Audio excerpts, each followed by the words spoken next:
Hello everyone, and welcome to today's stream. I hope you're doing well. Apologies for being a few minutes late. And some other things I had to, last minute things I had to deal with. But things seem to be all good right now. But yeah, today we're going to be continuing with Aether and Iron. Last time we had finished the Dreamland heist. Honestly, went pretty well. Like, nobody died. Baroness Marm we decided to exile them from Dreamland. I suppose that there's going to be some implications of that decision later on, but we'll find out at some point, I would assume. And now I believe we're not going on to the next Lore's Island of Nations Crusade. We've been summoned. I don't know, summoned. It sounds like we're going to go talk back to the fence, I guess, the fixer that we talked to at the very beginning of the game in one of the Uppers Islands. And I'm not sure how that's going to go. Feels like it could go horribly, horribly wrong. Might be a trap even. But yeah, we're just continuing the story, and let's see where this takes us. All right. Go to my game. I got my hat on. Why do you turn my music off? Oh, I just realized the music. I guess my model goes in front of the music. I turn it off. Here we go. Maybe I should try to fix that. I guess I never my model, my PNG model is on the left side. It's not usually supposed to be on here. I'm hoping, once we're done Aether and Iron, I had to do it for Esoteric Ebb as well. I'm hoping that there'll be some point where I can move it back to the right. Probably when we play Busbound tomorrow, as a reminder, Busbound is coming out tomorrow, and I'll be streaming that on tomorrow and also on Friday. And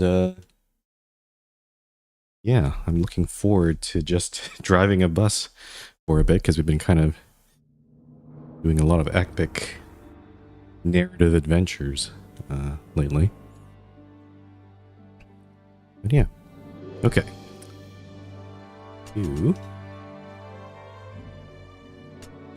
I click continue, doesn't seem to load. There we go. I do notice there's some whenever it needs to load, the game needs to load something, it does sort of lag a bit. I wonder if they'll perhaps fix that at some point. Okay, so yeah, the fixer that we were talking about is Mr. LeBlanc, or Mr. Blanc, I should say. And we're going to go back to Astoria Bay. That's the Uppers Island that we started the game in. And yeah, we're just going to do that. I should probably look at possibly changing my crew, because I do like the setup we had with Sophie and Cress. Luca's truck is okay, but it's not not sure if it's the thing we were forced to do it because we needed to do that for the heist. But I'm not. And again, he has only the 2 Gatling guns that fire from the left and the right. Yeah, I think I'm going to switch it up. I'm going to negotiate Sophie back into here. And then she has the Hippodrome Racer, and also she has the beam weapon, which I think I've only had a couple chances of using. I want to use it more. It's a pretty cool weapon. And I'm just going to check if there's any. I don't think there's any improvements we can make. Actually, I should probably check the stash. No, yeah, stash doesn't really have anything interesting going on. I'm just going to check each of our cars here. So this is Gia's car with the. Oh wait, no, actually, hold on. I think I swapped Gia was supposed to be in the Hippodrome Racer, and is there any advantage of swapping these two, or should I just keep Gia on this thing? Also I forgot, turn order needs to be appropriate. We want Crest to go first because we want to be able to use the weaken ability. Then I think for now I'm just gonna keep Gia in the princess. I mean, it's the card we started with. I feel like it's narratively appropriate. We don't have any extra weight, so we can't really add any heavier items, so this is all pretty good. And also Sophie needs to level up. We have just one talent point to run. Also, I guess it sort of doesn't matter, because if this is the crew, this is the crew we're going with, also the talent points that I spend will make a difference, right? So I gotta keep that in mind. I guess in this case we're sort of leaning, we have a bit of a lean toward smarts because everyone is smart. Sorry, Luca. So maybe I should try to focus on hustle instead. Yeah, we could spend some points here. I have a really bad feeling that whatever we're going to go meet Mr. LeBlanc, and probably something bad's going to happen. So, kind of a little concerned. Yeah, okay, so yeah, Gia has one extra point in Smooth Talker. So does Sophie. Let's go with Dodger here, in case we need to make an escape. That seems appropriate. Okay. Alright, I think I'm good with this. I'm gonna save one more time here.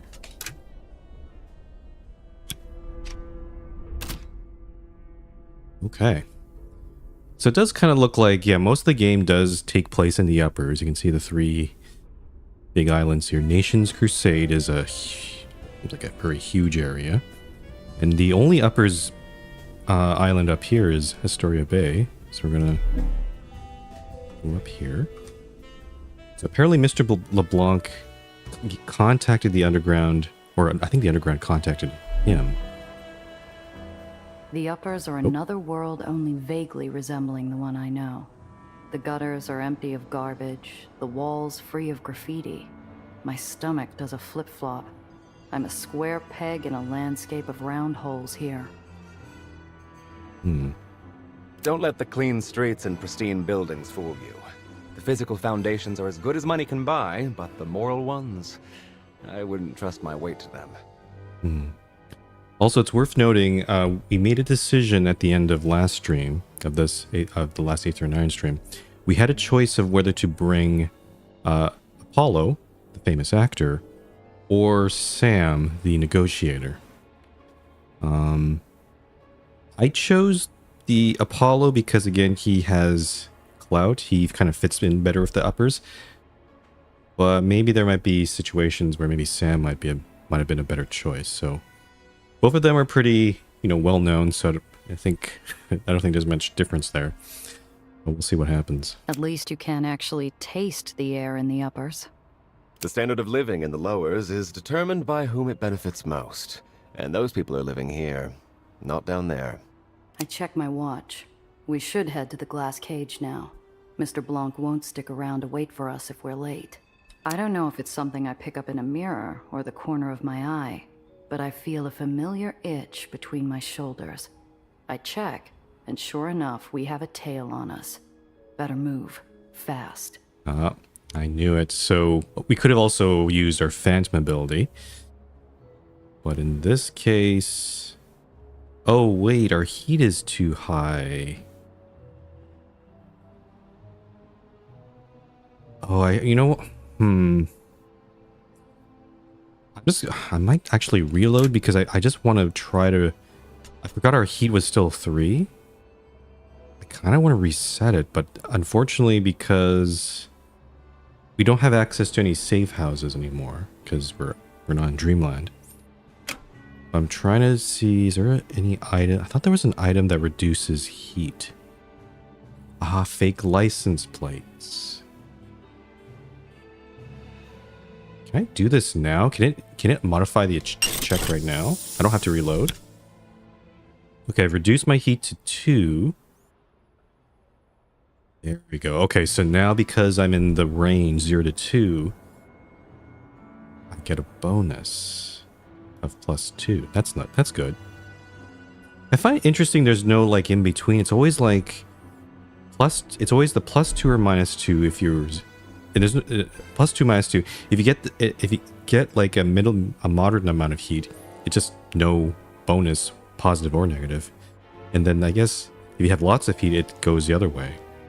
There's no middle ground. There's no -1 to brass checks +1 to hustle checks, for example, which I find a bit odd. Not sure why they chose to do that. Okay, so at least now Dodger has a better chance of succeeding. We need a 6 or higher here. We're being followed. Keep an eye on the mirror. I'm going to try and lose them in traffic. That's not a 6 or higher. I'm gonna use the lucky dice. There we go. Got it. Make your move, sweetheart. Starting with a casual lane change, I follow it up with a swerve back into the thick of traffic and across to the opposite end, zipping in and out, accelerating past the crush I'm helping to exacerbate. Hang on. I pull every trick out of the book to lose our tail, weaving in and out of cars, trucks, and street features. I drive like I'm possessed, a grin plastered on my face. It's all so easy. I lose our tail with no trouble. I still feel like we're being watched. Know anyone who would have you followed? I don't see any flash bulbs, so we can rule out the press. I think this is underground business, darling. Probably just nerves. The coast looks clear for now. Let's get to the glass cage. Yep. Now this is... The hairs of the back of my neck are... Or the hairs of the back of Gia's neck are heightened here. Suddenly, a burst of static blares over the radio. I wasn't expecting a call. The even, measured tones of Mr. Blanc's voice are punctuated with hisses of white noise. Bravo, Silver, the Celtic Flame. A code. Bravo, okay. It's an old piece of bootlegging code. Security has been breached and the opposition is armed. He's called out Hugh Street as the new rendezvous. Oh, this... Okay, this code makes a lot of sense. It kind of feels like, if you play Dungeons and Dragons, thieves can't. Like, this is what, criminals use to communicate with each other surreptitiously. Acknowledged. There is another burst of static and the voice is gone.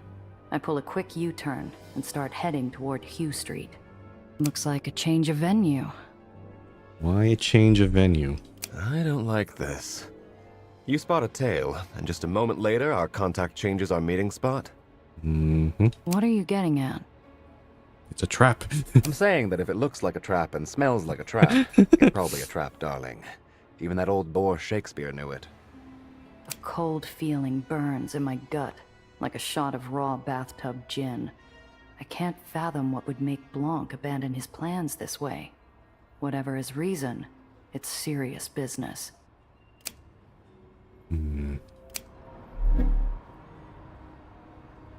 Okay, so... I also have to note that this Astoria Bay, this island, it's so tiny, actually, compared to the lures. Yeah.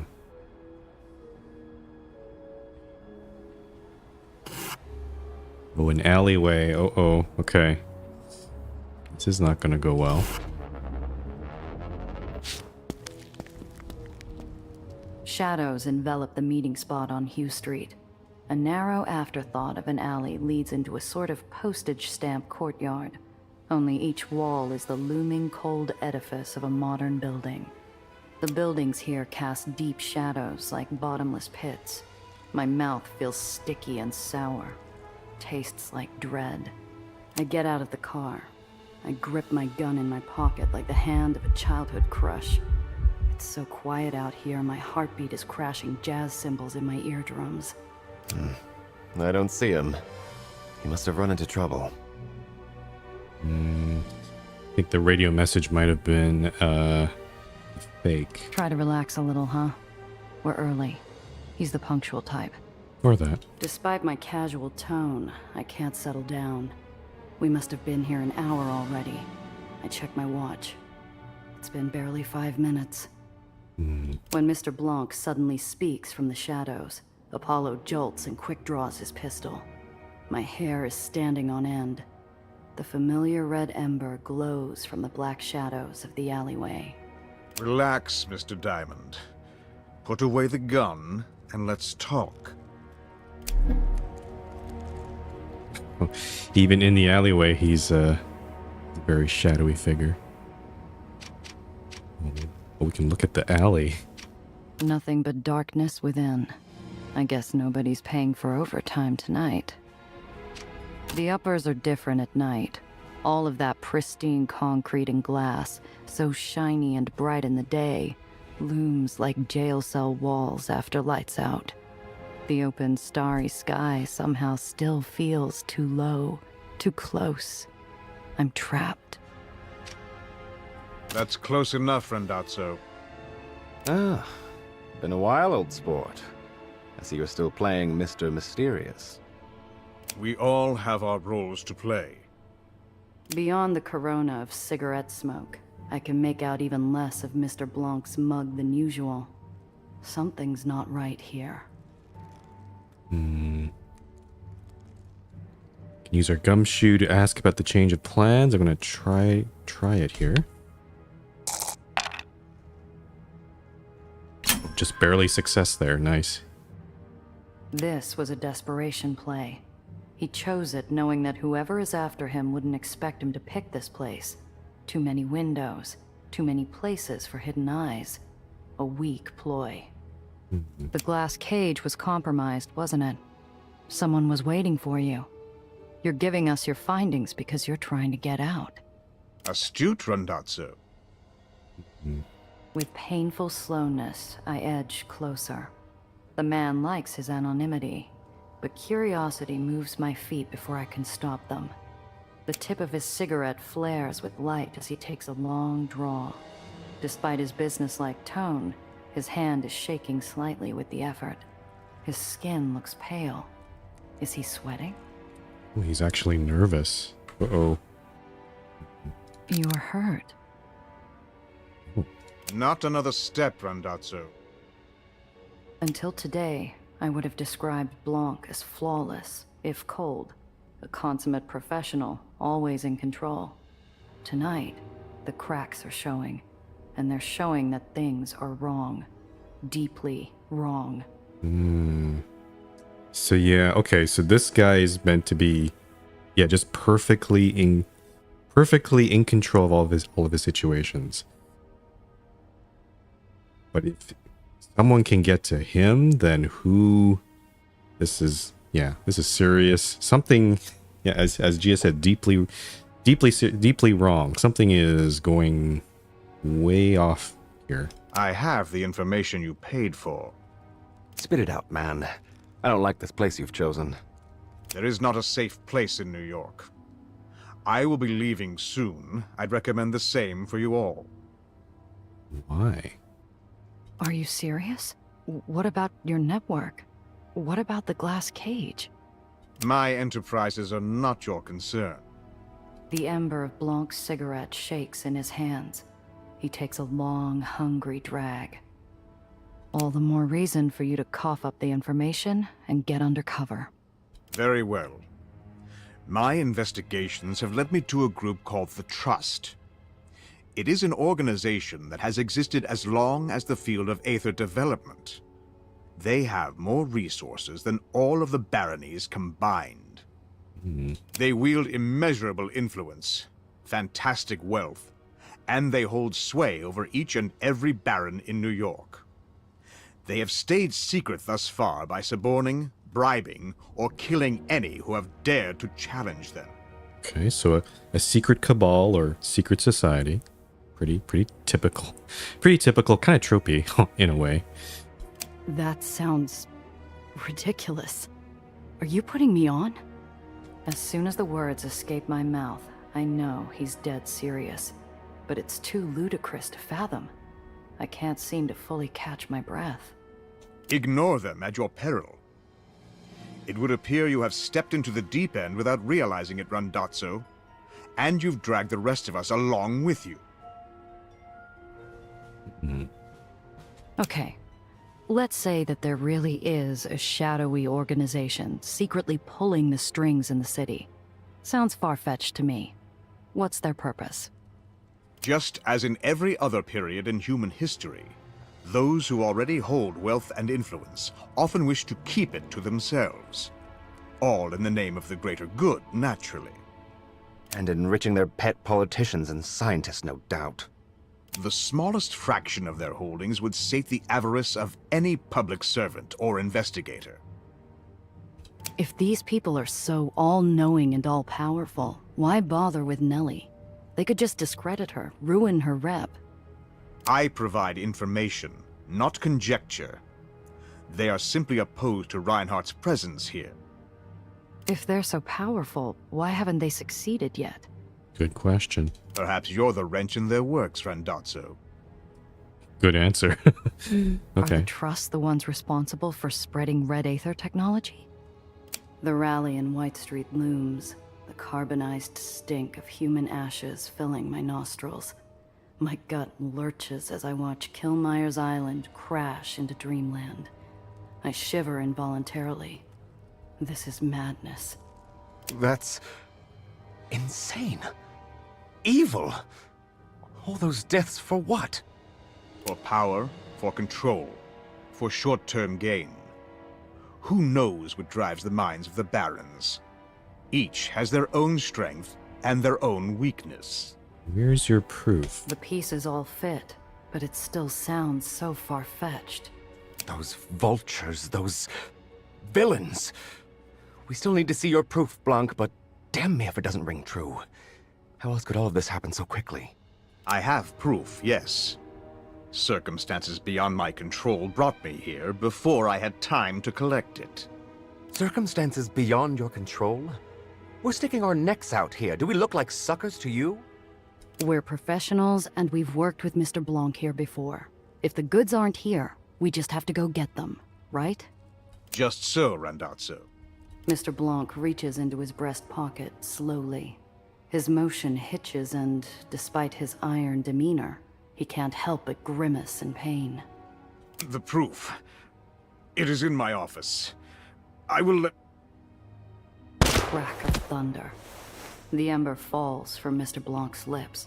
The shot takes him off his feet, and he hits the wall, shoulder painting a streak behind him. Something metallic drops from his hand and clanks to the ground.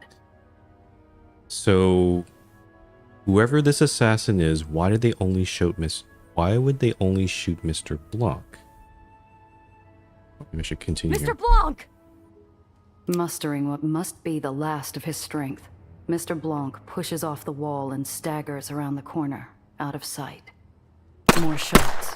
A scream. The world gone slow suddenly comes alive full speed again. My companions and I surrounded by the whip-crack of bullets, hitting the pavement all around us. Okay, no, I should probably wait for... It would make more sense that they try to shoot all three of them. Get to the car! As if through a wad of thick cotton, I can hear my people yelling at me, but I stoop to grab what was dropped. It's a heavy brass key. Okay. I clutch the key like a talisman and throw myself to the ground, presenting as small a target as possible. Miraculously, none of the shots hit me, but it's only a matter of time. Gia, get in! Okay. Dive into the car's open door. That's Dodger. I don't have good enforcer right. Also, because of our heat. So, let's dive into the door. Okay, success. Nice. I hurl myself headlong into the open door. the car's armor, offering me a temporary haven as bullets spang off the chassis. The cordite-ridden air is sweet in my starved lungs, shuddering breath after shuddering breath. The driver floors it, but I scramble behind the wheel. Now's not the time for politeness. Car chase, car battle. Keep driving until I tell you to turn. You know this place? Had a fan who, enjoyed my company. Turn, now! So I think if I chose Sam that instead here, I think he would not know about the road. So I'm glad. So I think in this case, choosing Apollo was the good call. But there might be other situations where Apollo doesn't know anything. This is it. We Here we need go. to lose or blast our pursuers before their reinforcements can show up on the scene. We're in for it. They're gaining on us. Don't lose your head. Let's outmaneuver them.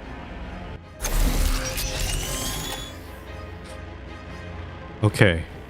This is some other assassin. This is not Dufresne, I think. So this is some other character, I bet. Okay, so we're all three of us are here. There's a big ass truck. I've never seen it. It's a 3 long. Left, and a couple of bystanders actually block us from these. Oh, these two. Oh, these guys look. Who is that? It's a very strange looking person. Okay. So eliminate the assassin or survive 5 rounds. Unfortunately, though, in the current position we're in...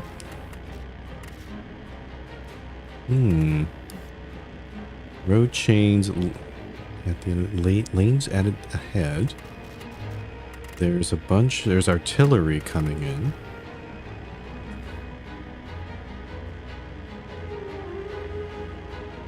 Honestly, I think I might just not do anything this round because they still need... The bystanders aren't going to move. They need to get over. They need to figure out how to get around this truck and these cars. Maybe I just don't do anything. Right? Like, I could try... I'm trying to think of what they would do. They would most likely try to go all the way around here, and then their options are quite limited because they can only fire using their rear weapons.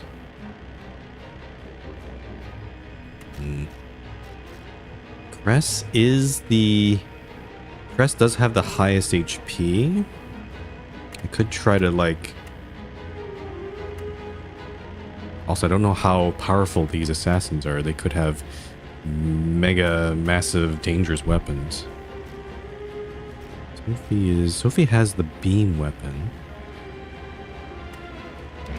I think I'm just gonna do this. I'm gonna get... Actually, I need to get out of the way because of our artillery. I think. So, end turn. Gia is in a weird position. She has the side shotguns. I'm gonna stay here. I'm gonna try this. I'm just going... And Sophie has the forward beam weapons, so she can use that to fire. Forward. Oh, that's... Oh, no. Okay, never mind. Didn't realize that there'd be a middle lane that would open. Oh. Oh, no. Okay. Ooh, ouchie. Ah, shoot. Why is that guy going back there? That's a weird move. More assassins. Oh, no. Okay. Okay, these guys are serious business. So... The goal is to hit this leader. These guys, they're not the goal, but again, eliminating them might help. So I don't have to take so much damage. I could try to, like...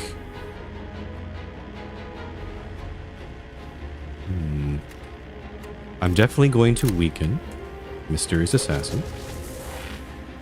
I'm going to... Gia is going next, but I want to give a good line of sight so she can fire her shotgun at this guy. Let me think. Also, oh, Sophie could use some healing also.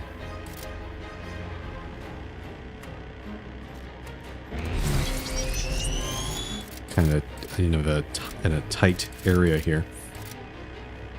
I'll heal Sophie. And then I think I might push her ahead. Yeah, I'm gonna push her ahead.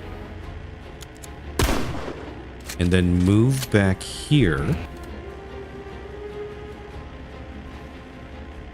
Trying to think if I should ram this guy. I kind of want to keep the bystander alive, so I think I'm just gonna stay right here. Okay, then Gia is gonna move forward. She's gonna. Okay, it's a weaker shotgun, but it's the left shotgun. Okay, the assassin takes 10 damage. And then I could ram her. Him or her? I don't know. Them, I guess. I could try ramming them. Yeah, you know what? Let's do this. I'll ram them to the left. Actually, Gia can move all the way around if needed.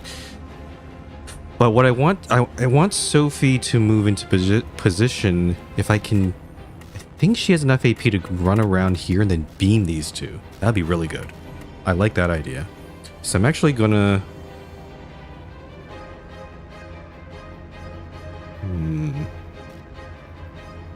Could also move back here. Maybe just try to hide. You know what? Yeah, let's move. I'm gonna move back here and hide. Okay, Sophie's gonna run up all the way here. That's gonna spend 8. The beam weapon's gonna take 5, so that's 13. Anything else? I guess they could have also jumped across, but that's not needed. Can I also fire the machine gun too? Let's see. So this costs 8 in total. Machine gun will take it to 12 plus 4. And then beam is 5. 8 plus 4 plus 5. That's. I think I can machine gun this guy and then beam him. Yeah, let's try that. Machine gun, another 10. And then run around. I want to move forward.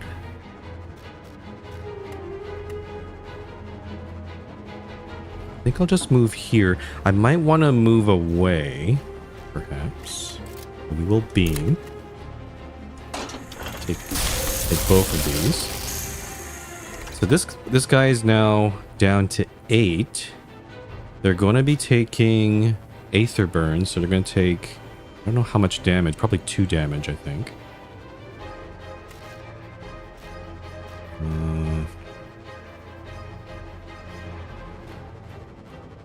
Kind of want to move. I kind of want to stay on their tail. I could also try ramming the assassin, but that could be bad. The assassin will take 1 more damage. I'm gonna stay here. Bystanders aren't moving.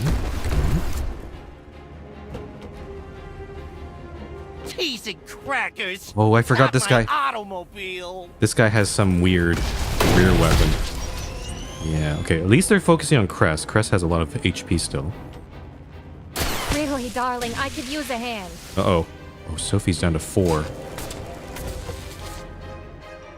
Oh, I think Sophie might be out of this. What? These assassins are moving in very strange ways. Flamethrower on the bystander. Oh, I guess Cress and the bystander. Okay, we got these assassins, what are they doing? I feel like I think something's wrong with the AI for these assassins. They're not engaging for some reason. It's strange. Okay, so this one's down to 6. But unfortunately, if I flamethrower, it's going to take out Sophie. I don't want to do that. Can't heal her from this location either.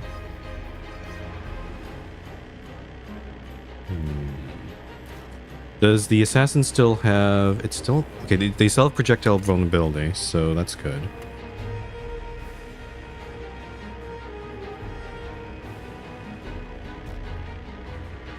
I think I can just... I think what I can do is just ram the assassin and then flame it. Yeah, I think I'm going to do that. I'm going to go here. Ram. Then move back one more. And then flamethrower. There we go. Easy. I can hear more of their souped-up cars in the distance, racing towards us. We're out of time. They've got reinforcements coming, Apollo. Where's that exit? Now! Turn now! Honestly, not much of a... Except for that really powerful rear weapon, honestly, not much of a challenge. I feel like the, for whatever reason, those other assassins were quite timid and did not engage. Very strange. Okay, mine dispenser and improved repulsor. We could probably put this on one of the cars. Okay. Oh, gotta... I have so much champagne. I need to do something about that. Let's see here. Guess I'll put this somewhere.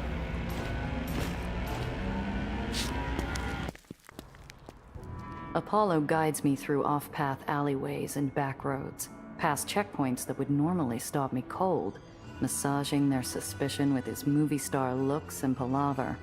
The key in my pocket feels incredibly heavy. I'm still thinking about it when the sounds of pursuit fade away into silent night. Well, this is just beautiful, isn't it? Our informant's dead, a secret organization has us on its hit list, and what do we have to show for it? Bubkiss, that's what. We're not sunk just yet. He gave me this. I'm guessing this unlocks something in Mr. Blanc's office at the glass cage. It's a risk, but it's our only option. Maybe we can beat them to it. Okay. Oh. We took some damage here. And I don't think I have very many repair kits, do I? Oh, do I have some? Okay, no, I do have some. Let me save here first before we do anything. Alright, so Sophie took the most hits. I think I might use this expert repair kit. It heals 12. 4 plus 12 is 16. Yeah, this is a good one to use. And then we'll use a basic on Gia. I'll bring her back up to 18. And Cress, I think we can use this Tinker repair kit. Okay, so almost back up to full there.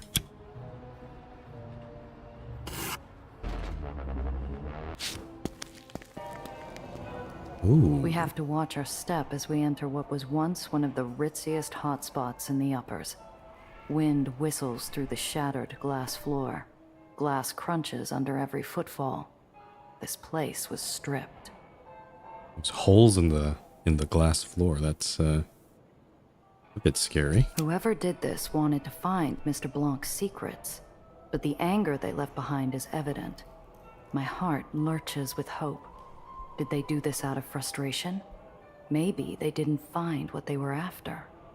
If they'd found what they were looking for, they wouldn't have used a wrecking ball on the place. Spread out. Make it quick. Blanc's office is probably hidden somewhere around here. Let's hope we can find it. We need to hurry. They probably left someone to stake the place out, which means they'll be coming in as soon as they report in for backup.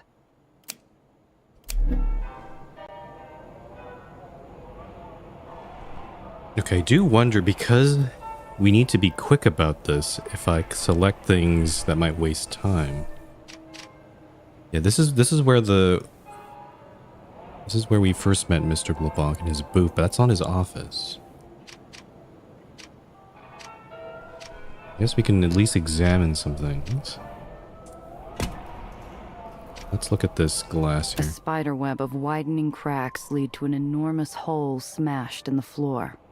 Oddly fitting for a lair built on secrets, though I doubt Mr. Blanc would appreciate the parallel. The bar is a complete loss. I've seen this place weather brawls, gunfights, and even a fallen chandelier, but it's beyond repair now. It's been completely stripped, every panel smashed open. This is a dead end.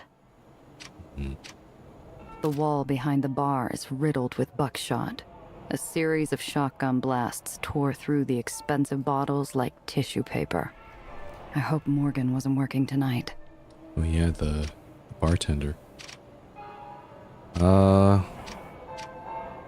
I can look at the bar counter or the booth. Let's start with the booth. Mr. Blanc's booth hasn't escaped the carnage either. I look across its burst upholstery, the smashed table.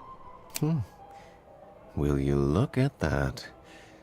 Dents here, along the wall. Someone was trying to bust through. Oh, that might have been. Okay, so I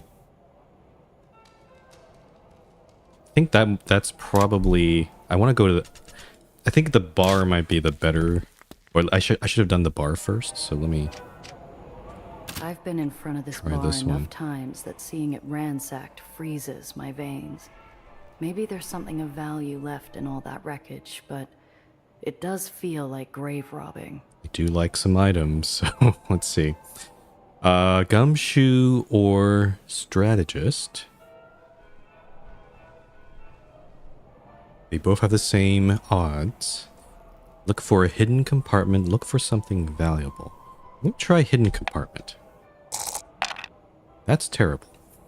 That's awful. I know. I want stuff. I want stuff.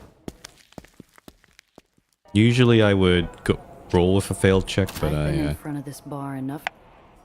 I want stuff. That's better. Okay. I remember that Mr. Blanc always kept a bottle of expensive brandy on hand in case he had to placate a rich patron. Now, where would he have kept it? I scan the bar and notice a discreet hinge on one of the panels. I crouch down and feel around for a latch. The compartment pops open with a satisfying click, and I'm treated to an elegant bottle of warm amber nectar. More champagne. Like I needed more of that. Sure. We also did get a couple matchbooks, so that'll help with some smooth talker checks. Which I already have 2 of them. I have so many of these. Okay. Now let's go to the booth. Mr. Blanc's booth hasn't escaped. Will you? Let me have a look. I wrap my knuckles along the wall until I find a spot that doesn't sound right. I run my fingertips around the paneling. I find a recess concealed by shadows. The key slides home through a thin layer of plaster. The wall slides back, silent and well-oiled. A passageway opens into the depths. We've found the hidden office. Sneaky bastard. Seems to me like his paranoia was justified. Ladies first, I insist. As we enter, I flip a switch on the inside of the hallway. The wall behind us closes as the room lights up. It's quiet in here. Blanc must have had it soundproofed. We're safe in here. For now. Is that blood on the... Uh-oh. Yeah, I'm looking at the desk there. There's blood on these documents. Something in this room is worth killing and dying for. Knowing that makes this more like a personal mausoleum than a study. This is clearly where Blanc spent most of his time, among the memories of a secret life. Okay. Again, I do wonder if we spend too much time, the game might kick us out and proceed with the story. So I want to just give a. I'd like to try to do as many things as possible, but let's take a look here. So we got a liquor cabinet, a banner. These are examine things. We can interact with the bookshelf. These 2 bookshelves, curiosities, weapons cabinet. Oh, I can talk to Apollo. And then this stuff here. Let's start with the liquor cabinet. An expensive liquor collection filled with rare vintages. My Zio would have marveled at the bottles for a full second before making off with the entire set. The bottles are arranged by date rather than name for some reason. I know this banner. It's for a mercenary group in the uppers, the Blacktails. As nasty a crew as you'll find anywhere. They'd cut your throat for a nickel and sit down to a plate of spaghetti in the same breath. Spaghetti. I'm getting hungry. I'm not gonna look at the bookshelves yet. This shelf houses various fangs and paws from exotic animals.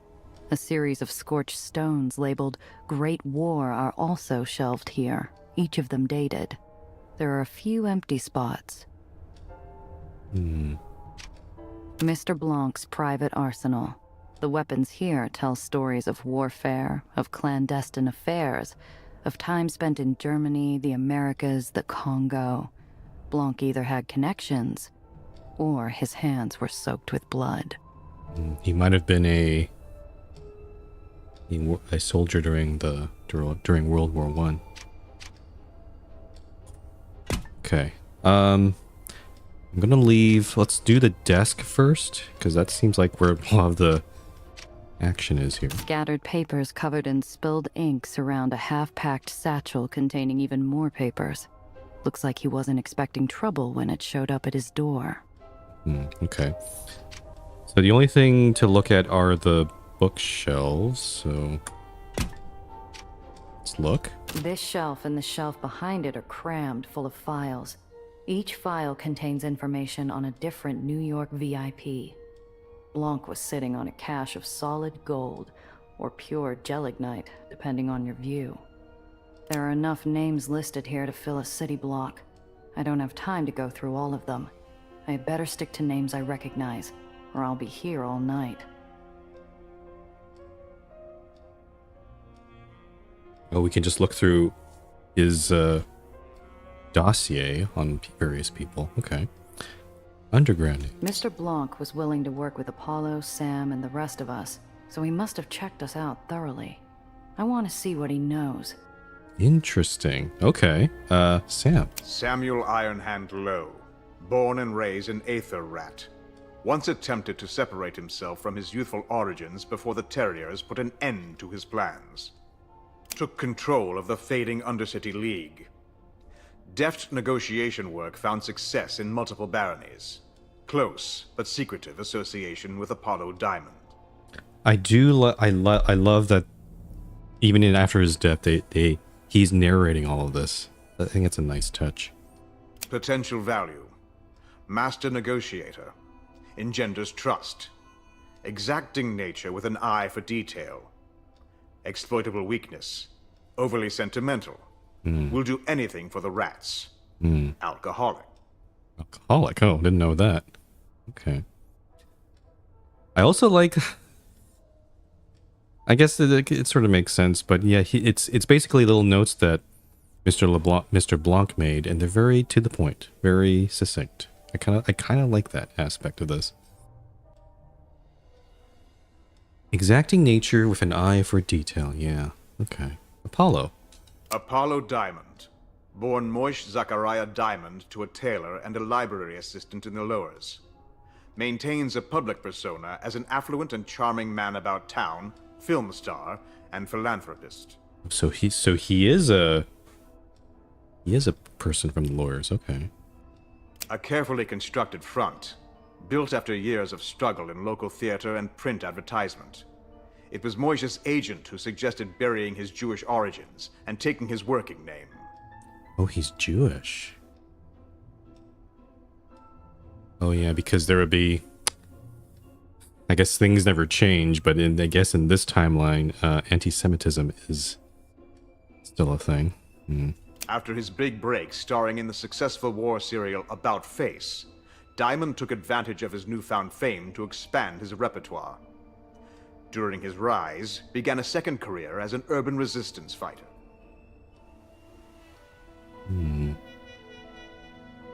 Potential value.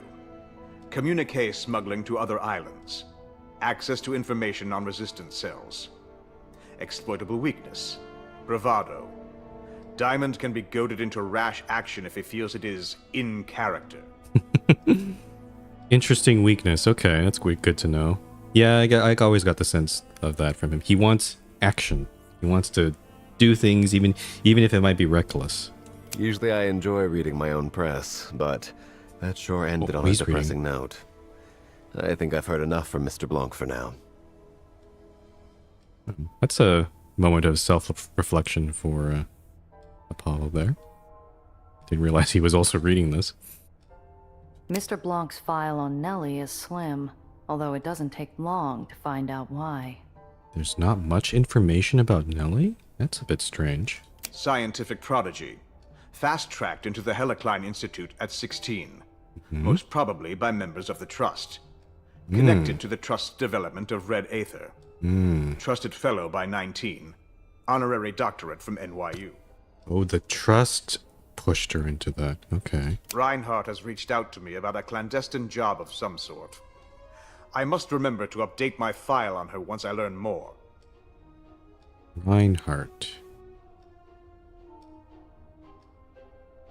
Clandestine job. It appears there was more here, but it's been removed, and a bookmark placed here. Interesting. Whoa. So Dr. Reinhardt reached out to Mr. Blanc, no, outside the underground, I would assume. Yeah, no, my suspicions about Dr. Reinhardt are increasing here because of this file here. Cress Carter, expert mechanic. Free home of origin unclear. Lost an arm while saving an engineer during a disaster in her youth. Parents took on her contract debt, allowing her to leave. It's interesting. Nice to have a picture here. Known associate of both Samuel Ironhand Lowe and Apollo Diamond. Has been seen of late in the company of Gia H-Shot Randazzo. Gifted mechanic with limited capabilities in clandestine operations. Yeah, she's not the most sneaky of sorts. Potential value. Illegal vehicle customizations. Superficial interactions with Aether rats. Exploitable weakness. Guilt at having survived and being a burden on her parents. Oof. Yeah, okay. Creep really thought he had me pigeonholed, huh? My life is not that cut and dried. I forgot Cress and Sophie are here too. Luca isn't here, but he's not in my crew right now. I wonder if when we read his file, he's gonna pop in with a comment or something. I don't know. Of course it isn't. This is all one guy's perspective. Well, I'm very curious about Sophie's file, or what he thinks about it. Right-hand woman to Magdalene Weiss and former leader of the Dreamland Does. Currently acting as Dreamland liaison to the Underground. Very much Marm's creature up until her defection. Psychologically fascinating. Sulzer believes that she is independent and strong, and cannot see that Weiss has molded her into her own image. Oh, I wonder what Sophie would think about that. Sulzer's rise through the ranks accelerated after foiling an attempt on Weiss's life. Despite rumbling that she was in on the assassination attempt, Sulzer's stock only rose in Weiss's eyes. It remains to be seen if Sulzer will actually make any waves under her own power. Many, including her former Doe sisters, are waiting to see if she is truly capable on her own. Oh, so Sophie needs to, well, maybe she's under pressure to prove herself. That's going to be an interesting thing that'll come up later, I think. Potential value. Information on Does. leverage against Killmeyer, access to Weiss's remaining Dreamland assets. Exploitable weakness, vanity, can be controlled by questioning the validity of her reputation. Yeah, that tracks. Giovanna, darling. I seem to have caught a chill. Let me borrow that file. I want to start a nice warm fire. And she's in denial. Okay. Alright. Luca Mazzi, leader of Dreamland's Legion, is a man who has never realized his capabilities. Stuck in a loop of guilt and shame over the death of his brother Marco, he holds a powerful urge to self-flagellate. Often gets in his own way, simple-mindedly prioritizing the general welfare of his people over any agenda that might affect meaningful change. Believes he is upholding his brother's legacy. Though this information might be out of date, because at the end of the last chapter with him, it sounded like Gio was able to convince Luca to be more proactive in making that change. So yeah. Ironically, though loath to put his people at risk, seems to favor the block with your face style of street fighting in the boxing ring, and weather a great deal of physical punishment. Walk with your face. Oh, that's funny. Yeah, okay. Potential value: support against Dreamland does, transportation of bulk goods, information on shipping schedules. Exploitable weakness: caretaker. A threat to the Legion, real or invented, can tie him up indefinitely.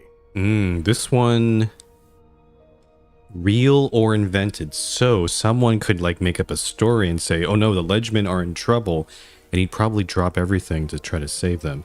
And that's not good. Also, he's not here. So yeah, we don't know what he thinks about his file. Interesting.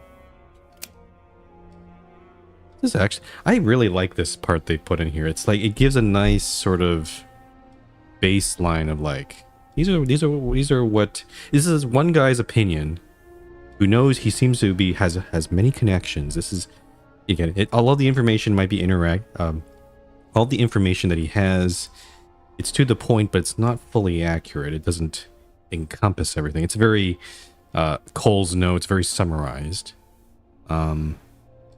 But at least, you know, it's like, yeah, no, I'm like reading these and it's like, okay, that does kind of make sense. And sometimes I'm also learning new things about the occasional new thing about these folk. Look for your name. Seized by my desire to see Mr. Blanc's true opinion of me, I decide to search out my own name. I'm surprised to see that my file is part of a larger folder, including files on my Zio and needles. Ooh, he's been keeping track. Giovanna Randazzo, infamously known as H-Shot Randazzo. An interesting study. Despite a semi-larcenous choice of career, she displays a curious flexibility of mind. Flexibility of mind. Yeah, no, that's... Yep.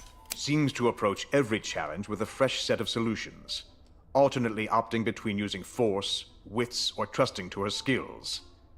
May prove to be a viable partner as I contemplate retirement. May prove to be a viable partner? Wow. Yeah, he held her to high esteem, actually. Wow. Conduct embraces a wide spectrum.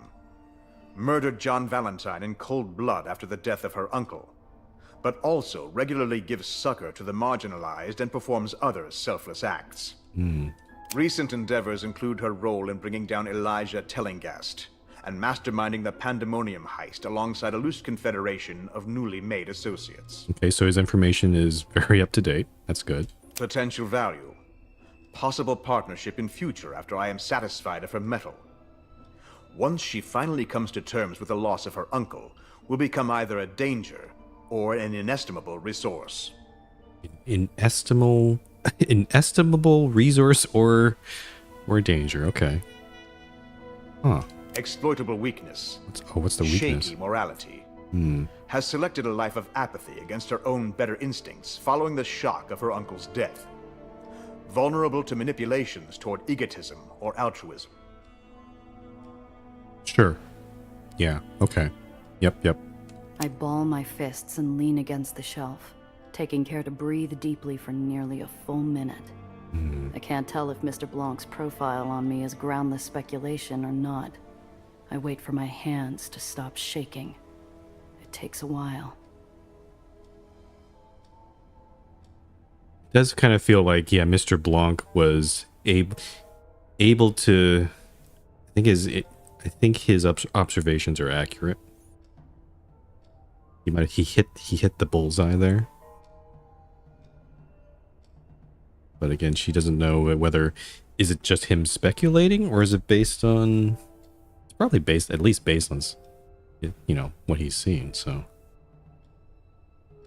up to this point, we've had hints about Zio and had some descriptions about him, but I'm really curious about the file on this. This will probably give a lot of light on who this person actually is. The file on my Uncle Alfonso is older than the others. The paper's slightly yellowed. Still, my curiosity gets the better of me.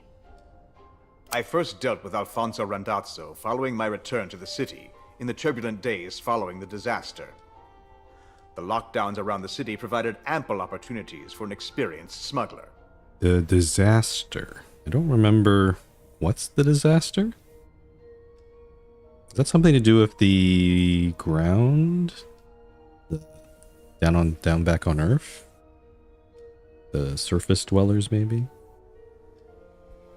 Despite his death at the hands of the ham-handed John Valentine, his lessons regarding professionalism and honor were taken to heart by his niece, Giovanna, so his life was not spent in vain. There's one final page in the file outlining my Zio's strengths and weaknesses. It has presumably been kept there for the purposes of thoroughness. It's older and more faded than the rest of the file. Potential value. Established smuggling channels throughout the city, made dependable by an unimpeachable code of honor, forgotten by many in the current day. It does sound like Mr. Blanc seems to... What's the best word? He is... Like, he's impressed by the code of honor. The honorable conduct of Zio. Yeah, okay. Exploitable weakness. Honor. Oh, it's Randazzo also a matured weakness. during a period when honor still existed among thieves. In this era of power-mad barons and ruthless sycophants, he cannot hope to exist for long. So it is a strength and a weakness. I see. Okay. I can hardly swallow past the lump in my throat. I knew my uncle was too honorable for this world, but for someone else to see it so clearly, to confirm that idea, opens up that wound just a little bit. Oh, needles. Peter Portnoy, born Piotr Portnoy, known on the street as Needles, a small-time smuggler working out of White Street's Raymond district. Ex-partner, romantic, possibly, of Gia H. Randazzo, textile specialist. I like the romantic part. It seems like Mr. Blanc was not sure. Portnoy was involved in the caper that claimed the life of Alfonso Randazzo, incurring lasting injuries from the job along the way. This job provided the friction point that ended his partnership with Gia Randazzo. Even after all this time, it stings. In recent days, Portnoy has been smuggling in and out of White Street, before and after the advent of the Civil War. Made a great score in the Hogmanay Hall job. See file. Hogmanay Hall job. Usefulness. Specific jobs involving textile manufacture or fashion. Exploitable weakness. Gia Randazzo. The man fosters both love and hate for his ex-partner. Using her against him would provide leverage. Maybe he hates me, but at least he's still alive. Interesting. I'm so fascinated. Okay. Baron names. Okay, so the first two obviously recognize the General Tillinghast, Magdalene Weiss. Who are these two other ones, though? Eli Tillinghast, a man of conviction and tragedy. His reputation as a bloodthirsty warrior is unimpeachable. His destruction of the Ferdinand Mill spelled doom for the boroughs. Decline came quickly after the Water Waste War. Tillinghast choked on the administration of his own hard-won spoils. A maddening end for a man of action, leading him to his own dependence and death by Red Aether. I would assume that the Water Waste War was probably a war amongst the lores, I think. Yeah. The one that they were trying to get a peace treaty formed, but that failed. Following Tillinghast's demise at the hands of Giarandazzo, White Street is embroiled in internecine conflict. With Lutzko and other loyalists still remaining, it appears the Old Guard is on top. For now. Mm-hmm.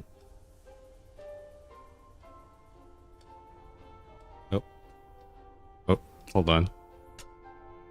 There's a spammer? Ah, a spammer in my Discord. Goodbye.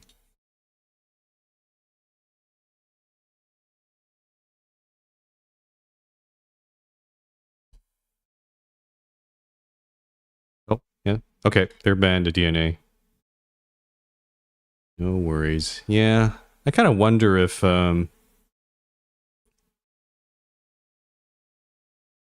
kind of wonder if I should even have a Discord, because all we're getting, all the new members seem to be just spammers or art scammers and the like. It's kind of annoying.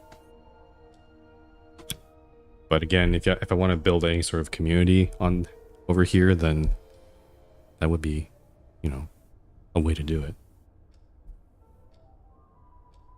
Yeah, no, I get I don't usually get them on Discord, DNA. I get them a lot while I'm streaming here in the Twitch chat. There's this very typical scam of like how does it go? It's like some person who gets really friendly in Twitch chat, and then they talk very strangely. Like I say thank you, and they say you're welcome. It's kind of weird. And then they start hinting about, oh, I'm a artist. I'm a live 2D, I'm a model maker. And then they ask these sort of questions, try to get some rapport, and then maybe toward like half an hour later they say, oh, do you want to commission me, or do you want to, that sort of thing. And then I click ban, and then they're out of here. It's really tiring, 'cause it's hard to tell whether, well, it's not too hard to tell, but it's sometimes hard to tell of whether that's a legitimate new person, or maybe they're just talkative, or maybe they're but yeah, no, most of the time they are a scam. So, oh, you're in a lot of Discord servers? Yeah, I keep my number of Discord servers at a minimum, so I don't get that. And a lot of the servers are smaller ones. So not the big ones where usually you would see that sort of thing. Usually Discord ones follow the format of I cannot afford rent. Please pay for my art. Yeah. Yep, and AI stuff too. I don't know. It's hard to just try to find legitimate, real people, I guess. On the internet, I guess, but yeah. Anyway, let's keep going here. So the Old Guard is on top on White Street. Okay, though it does sound like they're in the midst of a little civil war here. Unlike the rest of the file, I also see a hastily handwritten note on scratch paper attached. An afterthought? Oh, an addendum. E.T. contacted by OP after Santa Anita bombing. Red A appeared in E.T.'s hands soon after. No coincidence. Okay, that's a very interesting note. What is this? E.T. Okay, so Eli Tillinghast. Okay. Contacted by OP after Santa Anita bombing. Red Aether appeared in Tillingast's hands soon after. Who is OP? OP. Do I know anybody named... No, I don't think there's any characters we know that start with the letter O. OP, okay.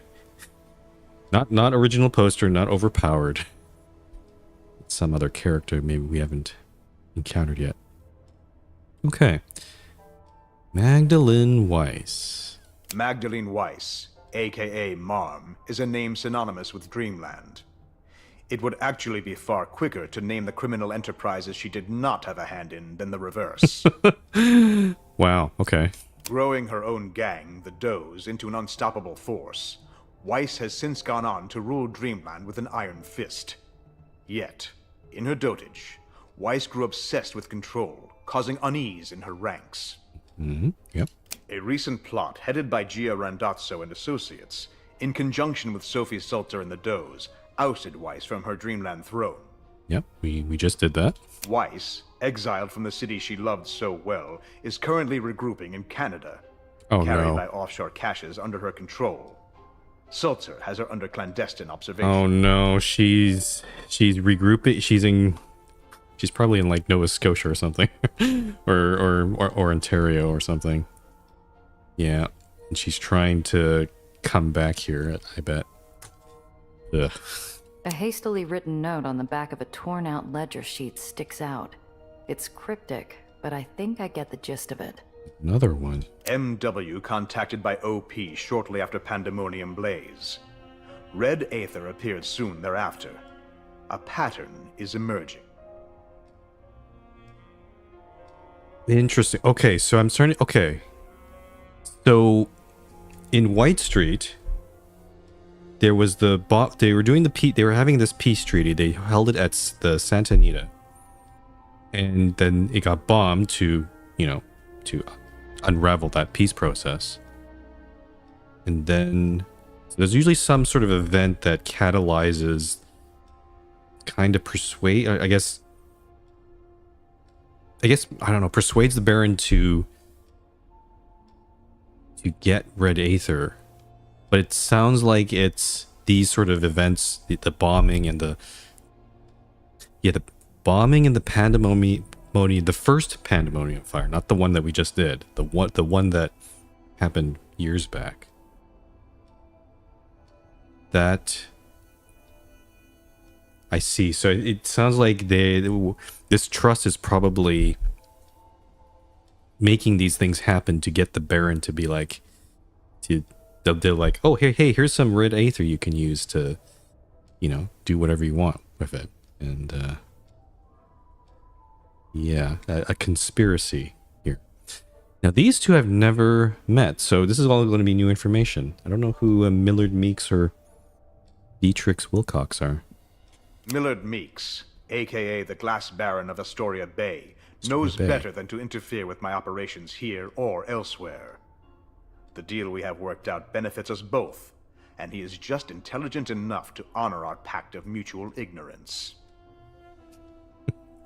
I like how he said intelligent enough, kind of implies that this Baron is not the smartest bulb in the shed.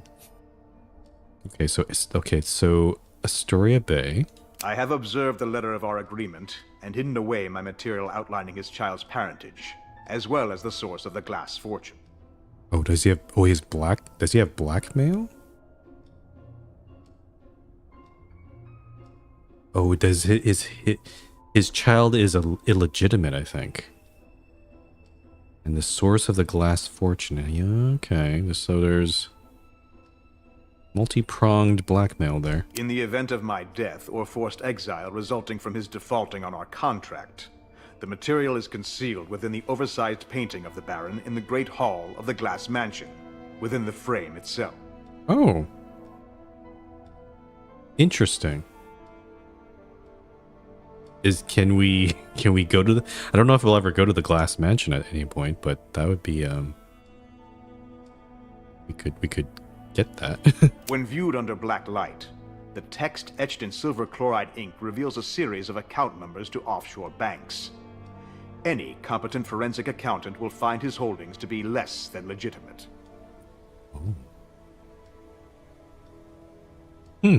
Okay. Yeah, I've never met this guy, so he might appear later on. Then finally, I assume this Beatrix Wilcox is probably the Baron of Nations Crusade. Beatrix Wilcox, the so-called Baroness of the Black Tails. Oh. My own personal history with this woman, this savior, avenger, and monster, is painful to recount. Yet recount it I must. Information is information. Okay, so we saw, you can't see it on the screen, but behind the dialogue box, we did see there's a banner of the Black Tails. Okay, so he definitely sounds like Mr. Blanc has had previous dealings with this. It's a Black Tails being a mercenary group. A very highly regarded mercenary group. The rest of the entry has been recorded in a cipher, and I can't find a code key anywhere. Oh. It looks as though Mr. Blanc has hidden Wilcox's secrets from everyone except himself. Okay. Was the mysterious assassin that attacked us, was that Beatrix? Could have been. Black cars, black tails. Okay, copy down information for later. Okay, so that's just the one bookshelf. Let's say one more time here. Let's check this other one. This shelf is identical to the others, save for a single book sticking out almost 1.5 inches from the others. It bothers me.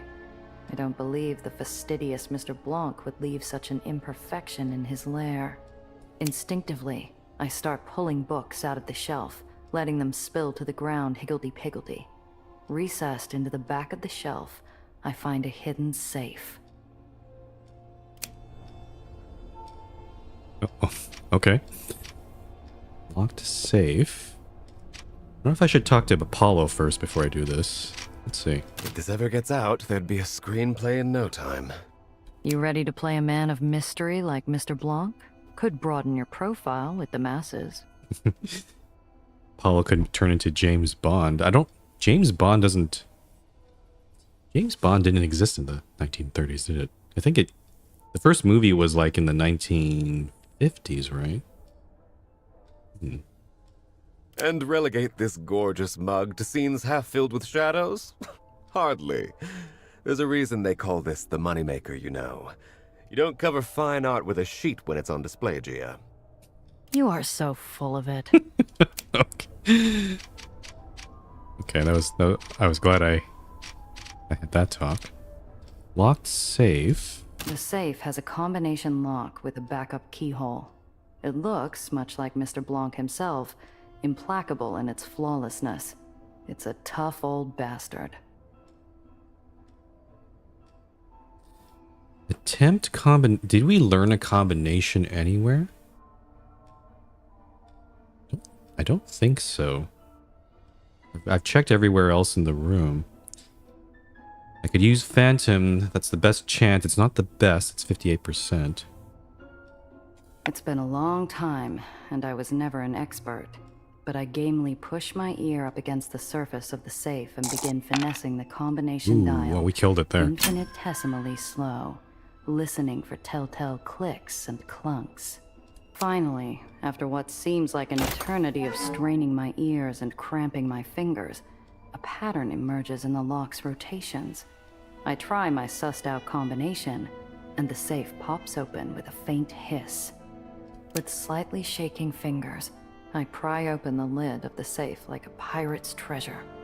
Only instead of rubies or doubloons, this safe is stuffed with files. Mr. Blanc's most secret stash. Got it. What is... Well, it's probably stuff related to the Trust and Red Aether, I bet. Great. Pass it over. Let's get to work. And maybe Nelly, too. And maybe Dr... whatever his name is. I pull out the stack of files with both hands and fan them out over the desk.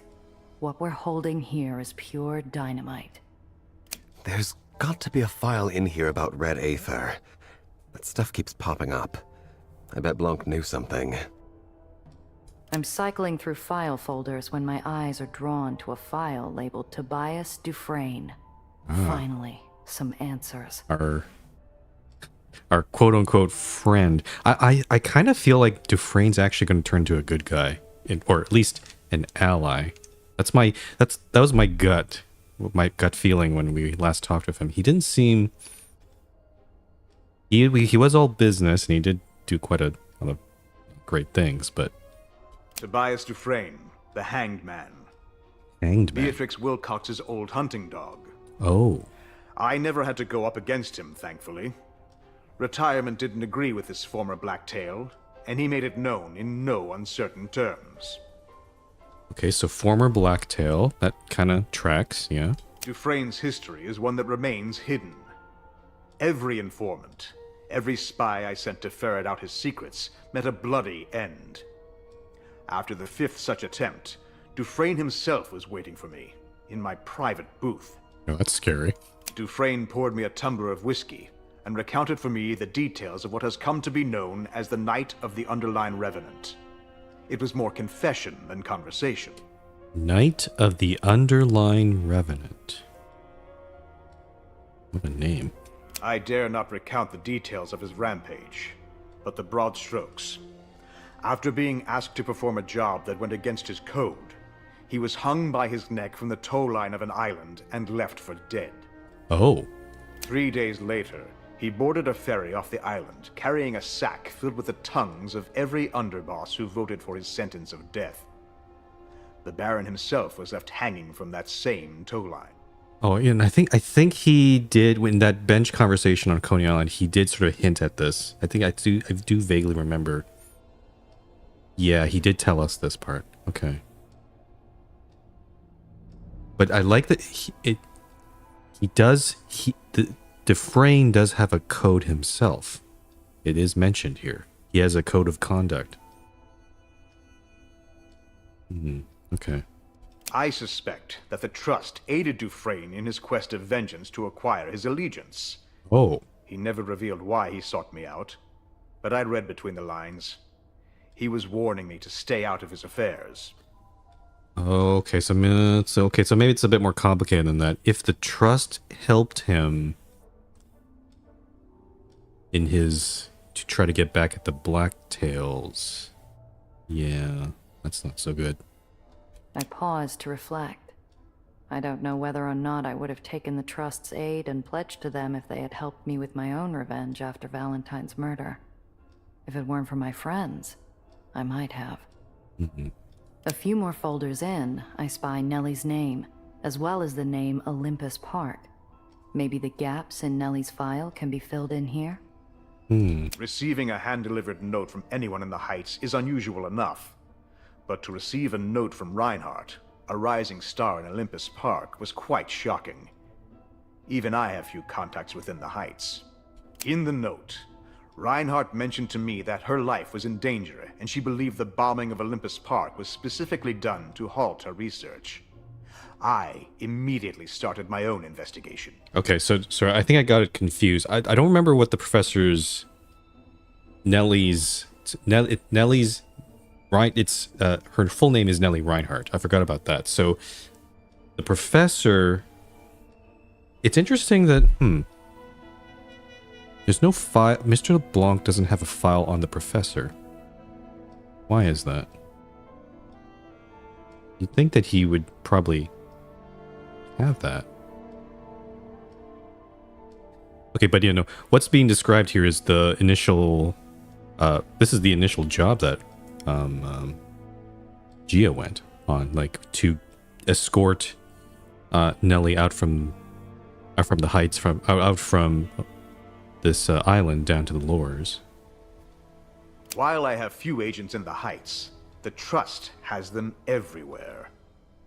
I was able to get the information I needed through some unusual methods. It was from these arrangements that I was able to acquire a rubbing of a special seal. I believe it to be the secret seal of the Trust. It must not be shown to anyone, as its value as an identifier is irreplaceable. Seal. I look over the carbon copy, paying attention to the indicated seal. I know I've seen it before somewhere, but I can't place when or where. I stare at it until it's burned into my memory. Where would Gia have seen this? Was this earlier in the game, or is this before the, like, in her history? It could be related to the job with Valentine and Zio, perhaps. If Mr. Blanc says to keep it secret, it's likely a secret worth killing over. My hackles raise. For all I know, he was shot over this rubbing. I quickly hide the file from the others. After my examination of the top and bottom 2/3 of the pile, I settle down to flip through the middle portion. I go through one by one before I finally find the record I'm after. The dissemination of red aether. Also, yeah, no, I sort of glanced over this. This part, Gia just... Mr. LeBlanc wanted to keep this a secret. Gia is the only one who knows this. None of the other people, including Apollo and the crew here, don't have it. Though I would imagine there will probably be an option later on, or choice, whether I tell them about the seal or not. So again, more secrets and, you know, drama, I guess. The Red Aether events in White Street and Dreamland were far too close together for me to consider them accidental leaks. My informants across the baronies, once told what to look for, produced proof of more. Every barony bribed with Red Aether held the following traits in common. They were all located in the lowers, and every one was granted Red Aether following an action that destabilized the lowers. Further analysis revealed that the relationship between the Trust and the Lowers Barons goes back decades, to the founding of each barony. The Trust has been king-making for decades. Oh. A chill runs down my spine. I'm way in over my head here. Every Lowers Baron who has emerged as an unassailable iron fist has done so for this Shadow Cabal? The strings pulled here are so far above me that I can't even see them. How does a group have this much control over the Barons? How many Elis and Marms have the Trust created? I've got what we're after. The evidence we need. The Trust supplied White Street, Dreamland, and others with Red Aether. Maybe Nellie can help us make sense of this. This is just what we were after. Let me have a look. I square up the pile and shove it over to Apollo, who starts leafing through it after reading the summary. A few pages in, his eyes cloud over. I recognize that pensive look. Apollo?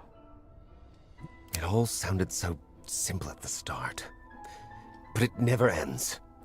For every wrong we right, for every tyrant we stop, another takes their place. Where does it end? How many enemies are there? Okay, so I can either tell Apollo the movement doesn't end with the fight. Say it doesn't change anything.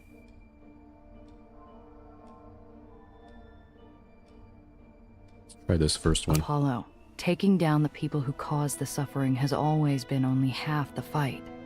I know it's not always as fun as punching out a crooked guard or burning down a weapons depot, but when we take the machine down, we have to build something in its place. Inspiring others, you say? Just the job for a movie star, isn't it? He beams like he's posing for a publicity still. I snort, trying not to laugh. Proud, brave fool. He makes you want to believe in him. Hope. That's what Apollo brings to the table. Apollo snorts and sports a nasty grin, softening to a wry chuckle after a few moments. I blush a little at his throaty laugh. I feel like one of his leading ladies, just for a few seconds. It's enough. Oh, I've heard this before. You've been talking to Sam too damn much. But it feels different hearing it from you. Maybe you're right after all. All right. We've got what we're after. Let's grab what we can and move out. We'll have plenty to talk about when we get back to headquarters. Can we get back to headquarters? I feel like we're going to get caught here in a sec. because, you know, that would be the narratively appropriate thing to do. We've accomplished what we set out to do. Time to get back to the hole. Can we get back to the hole? Oh. Okay, that was that easy. We didn't get stopped. I was assuming that we get caught or something, or they come back. But, okay. Good time. Oh, I need to repair. Yeah, we have a little bit of repair work to do here. Carpet. Oh, just 3 scrap. And this one. Nice.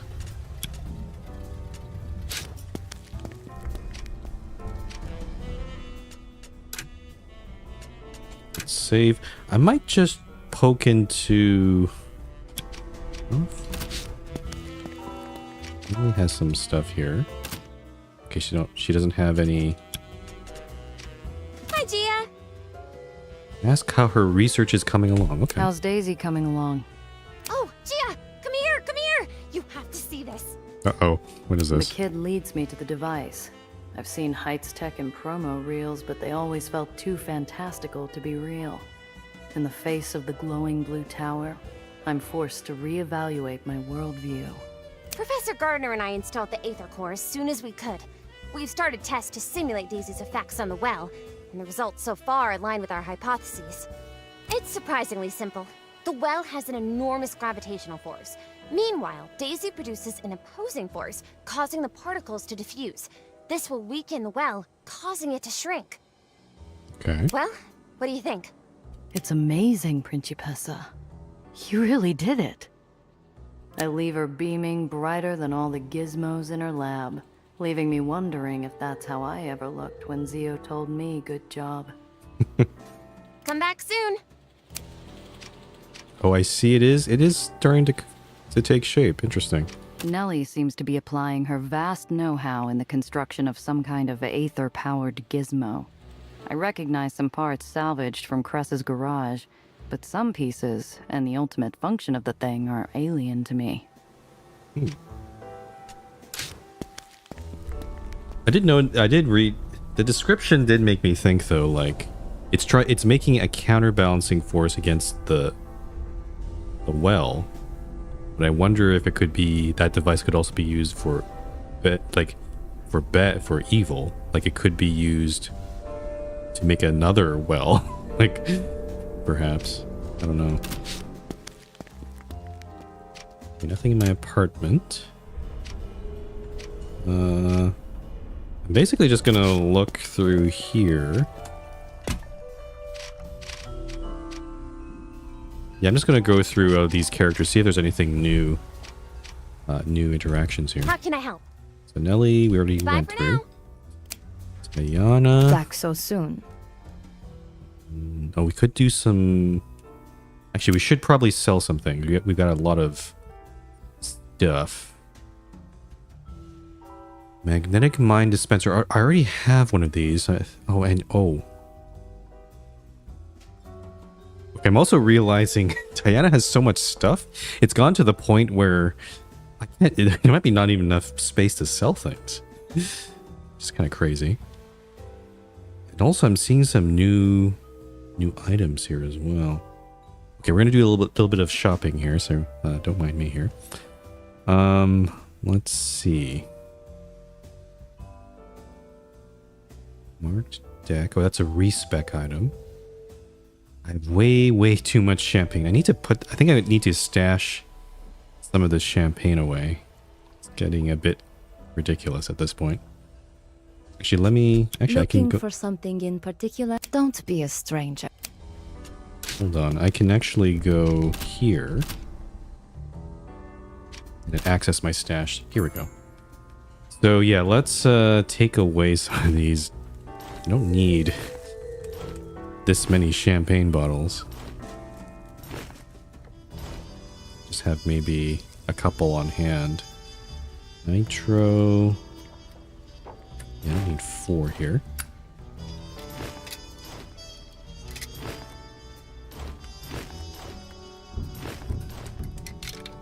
Okay.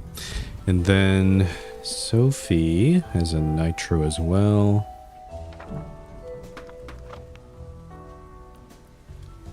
Okay, that looks pretty good.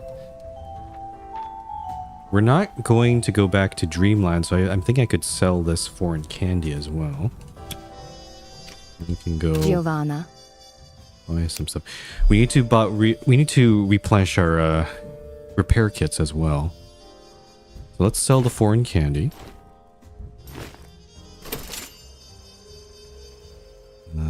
Let's see. I have too many matchbooks here. I should maybe sell some of these. Let's see here. So, repair kits. I wish there was a way to... Basic repair kit. I'll give... Yeah, let's buy one basic repair kit. Okay, so all three of them have a basic repair kit.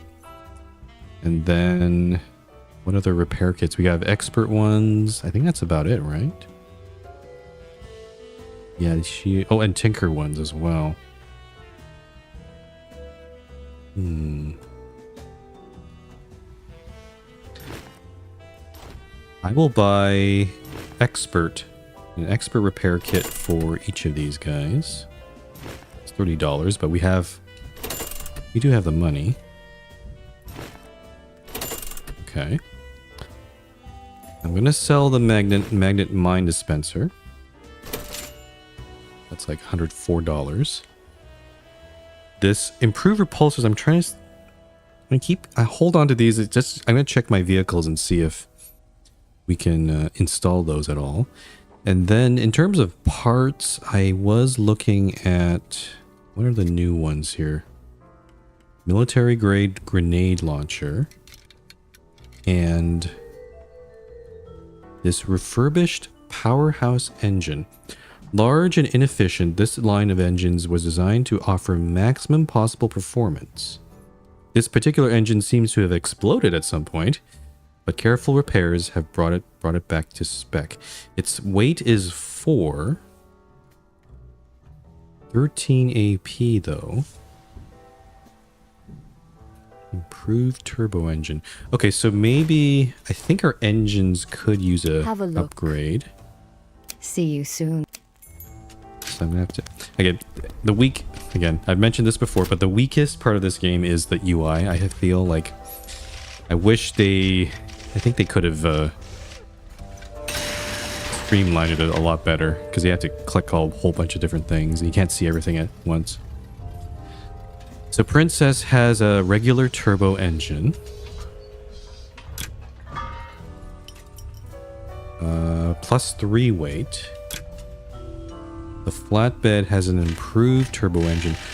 +4 weight. Okay, so there's a problem here. There is a problem here. Because the Princess and I think the Racer, they're already at their weight limits, so the only way we can put improved stock. Wait, hold on. Improved stock engine, turbo engine. This one is +10. This one is only +8. Interesting.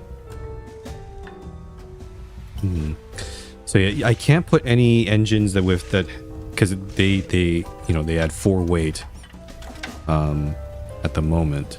So I'm gonna look and see. Okay, so the engine on the Racer could be improved. If I can find a turbo engine, I can get 2 more AP. So look for that.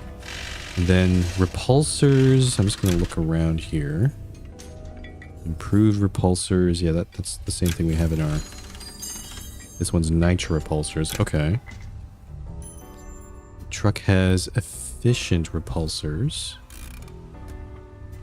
Turbo engine. Oh, I see, okay. I think I'm understanding now. Because the truck has... The heavy vehicles have... Normally, they don't have a lot of AP, but if you put the heavy engines on these babies, then you're in business. Then you've got more AP to deal with. So maybe, even though I'm not using the heavy van right now, there might be a time when I need to swap Luca in. I might buy that engine, perhaps. Back so soon.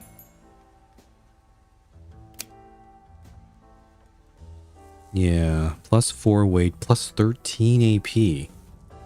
It's not bad. And there is a regular turbo engine here as well. Okay, so I think I'm gonna... Okay, so on the Hippodrome Racer, I'm gonna buy this turbo engine. Improved repulsors. I could also install these on the truck as well. I'm gonna have to check that. But I will definitely buy the refurbished powerhouse engine. Okay. Looking for something in... Okay, again, this interface, I have to buy things, I have to... And then also have to swap vehicles, which is very annoying. I think they need to... I wish they improved that part here. I'll swap the engine for the racer first. So it's an improved stock engine. We're going to put in trucks, car storage. It's this one. Yeah. So now it has 20 AP. Though AP on this thing is not terribly... I guess for movement is the only thing that would probably be useful for. Because mostly... Yeah, this thing fires a Aether beam and a machine gun. So it's really just... Yeah.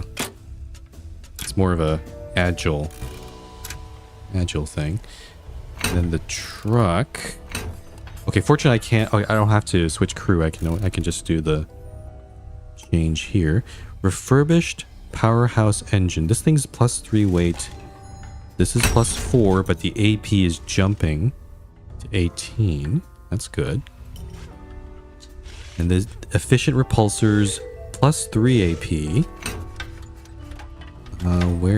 It's the one in Cress's car. Nope. I put it in Cress's car. Where's the storage on this thing? Efficient. Or no, it was in... Not in Cress's car. It was in Sophie's car storage. This is plus 4. It doesn't add any... Okay, so now it's up to 19. There we go.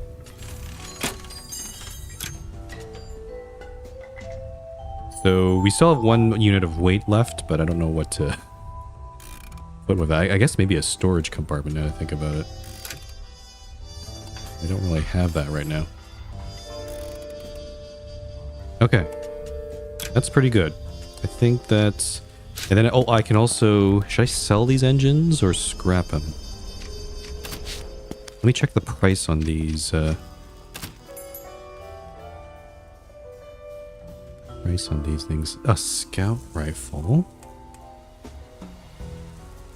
Turbo engine. I can sell for 75. That's not bad. Yeah, I'll sell that thing. Then approved stock engine for 30. Yeah, why not? And then efficient repulsors as well. I'm a little worried that this Ayana's inventory is not resetting here, so I'm worried that any new items are not gonna get bought here. All the stuff I've sold is still in here. It's a bit odd. Okay, I think I'm finally done doing repairs. Or not repairs, upgrades. Let's continue with the story. Or actually, no. I wanted to just double check just if there's anything here. See you soon. I'm gonna hold on to the record in case Cress's morale goes down at some point. Just as a... Need something? Something in my back pocket. Oh, okay. Let's talk to Luca about Dreamland. Without Marm in the picture, I imagine things back home are looking different. The Does aren't the only one rebuilding their lives. Community caught the brunt of her expansions. Now, they've got breathing room to recover. We're racking up over time to fix what she did. And Diane? We talked things over before I left. I floated leaving town, seeing the rest of the Lowers. She told me she'd start tying up loose ends so we could leave on a fresh slate. Diane's given up a lot for me to hang around feeling sorry for myself. When we're done here, I'd like to make it up to her. You and Diane, you two have been together a while, right? Tell me a bit about it. He grunts, but he doesn't tell me to drop it. First time we met was at a party. I was a tongue-tied shrimp. She was a knockout. Love at first sight? What was one of those? Okay. Nah, I just chased off her scumbag ex. He got some hits in, so I was feeling lightheaded at the time, but she made it feel worth it. Lucas smiles. It might not have been love at first sight, but it had been the initial spark in the engine. Diane's been there for a lot. My boxing career, me and Marco, and what I did after. We got into fights about it, you know? Really? Looking at you two interact, it's hard to believe. No relationship's perfect.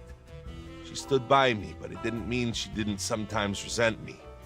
I did my time, then chose to throw myself into doing what Marco would have done. I don't think she minded sticking around the hall, but I picked my brother's dream over making one for us. That's gotta change. Settling in all right, big guy? Not my first time away from home for a job. And from the sounds of it, I won't be sitting on these mitts for long. From what I hear, the underground's got their sights on more than the well. They planning on taking the whole damn city? Knowing Hollywood, they might be. But they won't be taking on anyone if we don't fix the well. Damn right. You've got me for that at least. See ya. There's a nice insight into Luca there.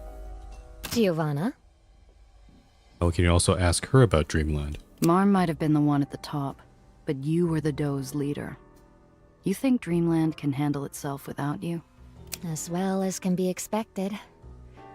Dreamland started with Marm, and her beloved Doze ran her off. Once the shock passes, I'm sure we'll suddenly find angry loyalists, nostalgic for her tender care. And then what? Dreamland gets another coup to put Marm back? I doubt it. Mar may make things difficult for us from a distance, but she's far less persuasive over the phone. There will be costs, but it's nothing we can't handle. In the meantime, I've instructed my people to focus on recovery. Make donations, cede territory, monitor the Does, and ensure Winnie is cared for. A lot happened in Dreamland. How are you holding up? Couldn't be better, considering the circumstances. No regrets over leaving Dreamland to fend for itself? We Does are used to running our own territory, and my people know how to run the ship. Honestly, being out here is doing me a favor. It saves me from all the planning and public relations and arguments. See you soon, darling. Okay. Mr. Hello. Throg. Oh, interesting. We can talk to him, we can ask him about Nation's Crusade and also talk to him about his past. Let's start with Nation's Crusade first, actually. You make many trips over to Nation's Crusade? Plenty of folk making the trip. Pilgrims, I suppose. It's not all one way, is it? There must be people looking to leave. What makes you say that? The Axe is cracking down on all kinds of things. Life's hard out there. He looks at me as though I were a child, not with condescension, but with a wistful awe at the innocence of youth. Hard everywhere, miss. That's life. We've gotten to know one another pretty well, right? Oh, so, miss. As those things go. I think it's time you told me what happened. What's this big secret you're always carrying around like a sack of flour? It's weighing you down, Mr. Throg. A bolt of suspicion cuts through his clouded eyes. He looks at me hard, gauging me like I'm a troubling pink glaze on the horizon he ought to steer clear from. Not a pretty story. They never are. Throg's eyes narrow, and he seems to conclude it's better to tear the bandage off the wound and get it over with. Ferry accident. Way back, mind. Before your time. My fault. Terrible. A lot of folks hurt. That's awful. City took my stripes. Ella May, she left. No work anymore, except down here, where people don't ask questions, usually.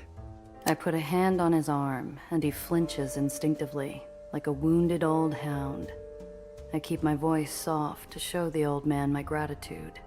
For what it's worth, you're the best captain I ever sailed with. It's kind of weird that I don't know, this Captain Throg has always been there, but it's kind of, his introduction was kind of, he never really got introduced to us properly, so he was just like, yeah, he's just around. I do have a bad feeling, though, that there's going to be, at some point later in the game, we're going to need Mr. Throg's, Captain Throg's assistance, and he's probably going to do, like, one last sailing. So, yeah, I don't know. Thank you. Then this Professor Gardner. This is the guy I'm still suspicious about. Miss Randazzo, a word, please. Oh, he wants to talk with us. Okay. Depends. What's it about? Nothing serious, except, well, it's about your friend, Miss Salter. I can't help but notice she seems to be in a slump. He subtly gestures with his cane. As usual, Sophie's looking as polished as a gilded fountain, but imperfections float to the surface. A long nursed drink sits at her elbow, and one of her curls droops downward. Any idea what's got her down? She resembles some colleagues of mine. We leave much to come to the heights. And even when you've been given a once-in-a-lifetime opportunity, it doesn't make you miss your old life less. She's homesick. Usually I'd offer to check up on her, but I believe Miss Salter would better appreciate hearing it from someone she's closer to. Gardner totters off, leaving me with my thoughts. Each one swirls back to the uncharacteristically quiet doe. After what went down in Dreamland, maybe Sophie could use something to cheer her up. The hole's short expensive jewelry and slices of bee sting cake, but I'm sure I can scrounge up something to her taste. Interesting. I don't think I'm locked out of any of these choices. I could ask all four of them. Let's try. I'm getting something to cheer Sophie up. I know you two aren't too friendly, but if you got a nickel to spare... She's loaded. You'd need something special to impress her. It's a gift. I'd like to believe she'll appreciate the sentiment, even if it's not bottles of champagne. All right. Here. If you haven't decided what to get her, the does all drink Melita Cafe. Don't tell her I told you. Melita Cafe. Is that some type of coffee? Doing a collection to get a gift for Sophie. Think you can spare a few bucks from your latest stack of residuals? A gift, eh? What's the occasion? Something to cheer her up. Still thinking about what to get her. Well, Sophie's no stranger to gifts from would-be admirers. Breaks the hearts of every one of them, but she seemed rather fond of the knife she got. They're also giving, each person's giving like hints of what kind of gift to give. Maybe I have to make a decision on what it should be. I'm getting something to cheer up Sophie. Want in? Of course. I thought she seemed less like herself. Fortunately, I see she has a good friend looking after her. She's had a hard time. I'm just trying to help out. I haven't even decided what to get her yet. I admit, I've never been skilled at picking gifts either. My wife encourages I stick to vouchers. It may lack a personal touch, but it also avoids giving something unwanted. Okay, so so far the suggestions are coffee, or cafe, or whatever that is, a knife, a voucher. Okay. What is Cress going to suggest here? Hey, Cress. Sophie seems homesick. Got anything to help out? If it's a group gift, sure. It won't be much, but I can pitch in. What were you thinking of getting her? Still deciding. Any suggestions? Posters of home. They're easy to carry and shouldn't be hard to find for Dreamland. They fly their ads all over the lowers. That's not a bad idea. Ah, here we go.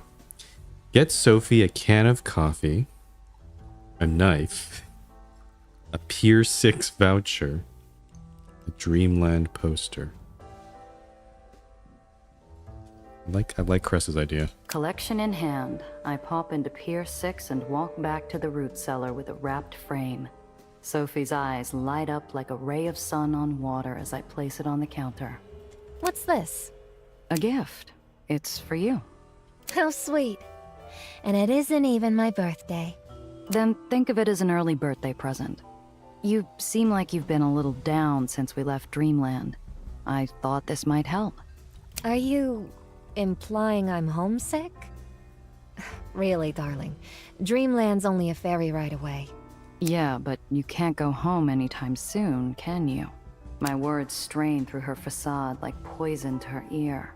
She slowly exhales. No, I'm afraid not. There's the business with the well, of course, but I also betrayed Marm. It'll be some time and distance before grudges fade, and I no longer have to check for bombs. You got people who hate you for saving them, but you still miss it? Oh, I've always been loathed.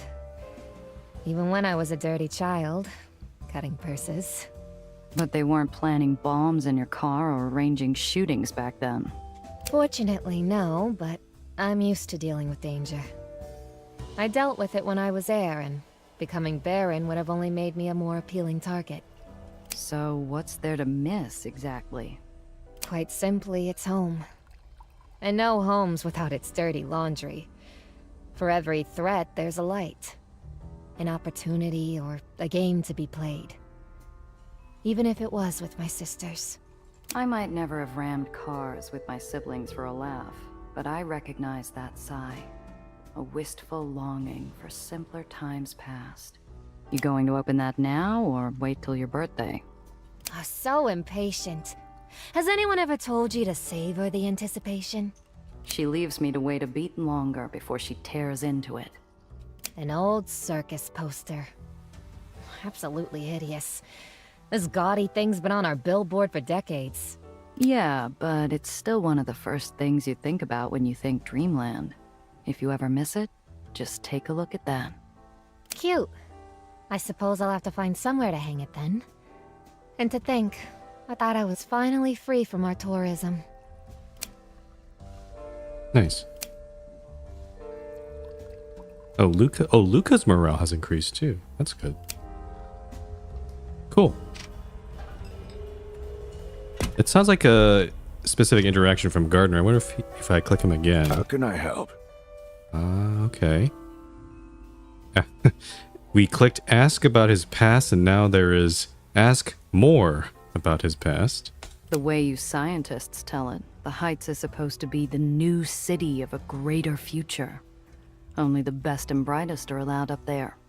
What got you your invite? Extensive testing and a bit of luck. The Heights organizers decided they didn't want to rebuild the lowers and uppers. That meant there could be no barons, and no buying your way in. When Olympus Park was looking for staff, I just happened to fit the role. Someone with passable knowledge of Aethonics, who valued merit, and who could speak on their behalf. Must have been a pretty cushy offer. You don't sound too cut up about having to leave your old life behind. I admit the generous salary bump and prestige helped. However, if that's all I wanted, I could have gone anywhere. A bright passion fills Gardner's eyes, softening the air around him. It was love of science that could rival Nellie's. Our grandfathers first ascended to the skies to find a better future. I don't think they'd see the world around us and be proud of it. But I believe that future is still out there. People like Eleanor, the Heights, Olympus Park. They're all a part of figuring out how we get there. Thing with technology, though, it seems to be making things worse, like Red Aether. They are also separating themselves from, you know, the uppers, even the uppers and the lores. They're kind of the creme de la creme of the city, in a way.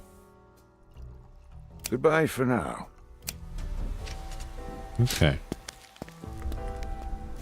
I'm going to save here. I think I'm going to take a little break here, just a couple minutes, before we continue. But yeah, we're done with the repairs or done with the upgrades, done with the conversations. I think it's time to get back to the story. But I will do that in just a few minutes. So, yep, don't go anywhere.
Hello. Oh, I am back.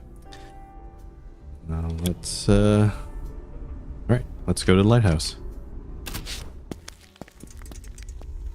We arrive back at the lighthouse just before sunrise.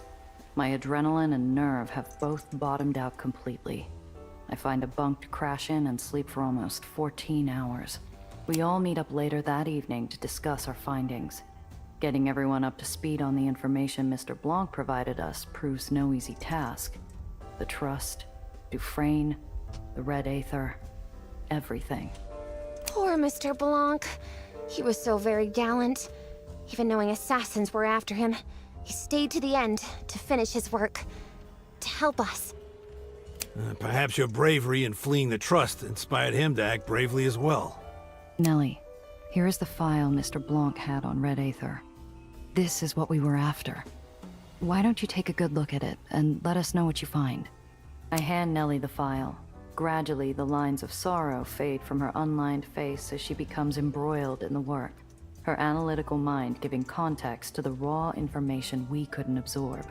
Just as quickly, her pensive face turns to one of shock and alarm. She slams the file down on the table. She moves with such sharp shock that Apollo and I grab for our guns instinctively. Oh. This is monstrous. Unbelievable.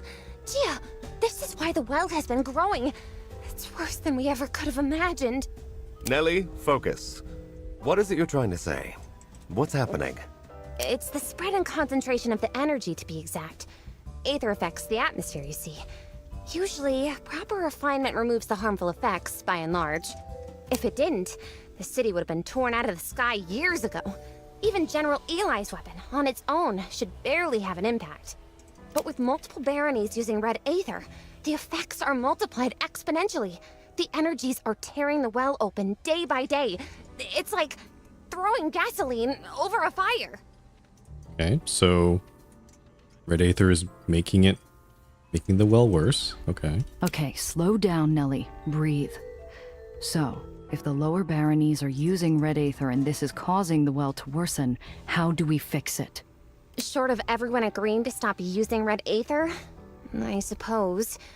If we were to refine red aether into harmonic aether, that would do it. Take a new weapon of power away from the barons? Seems unlikely. Maybe we could go the harmonic aether route given enough time, but that's something only you can do right now, correct? Right, but we still have Daisy primed to fix the well. At the very least, that should buy us time to work out a more permanent solution. If red aether is so dangerous, why spread it? If the Trust has a good thing going influencing the lowers, why are they intentionally feeding the well? That's what's so alarming. It makes no sense at all. I can't make heads or tails of why someone would do such a thing so deliberately. Why be so reckless? Are they trying to destroy the lowers?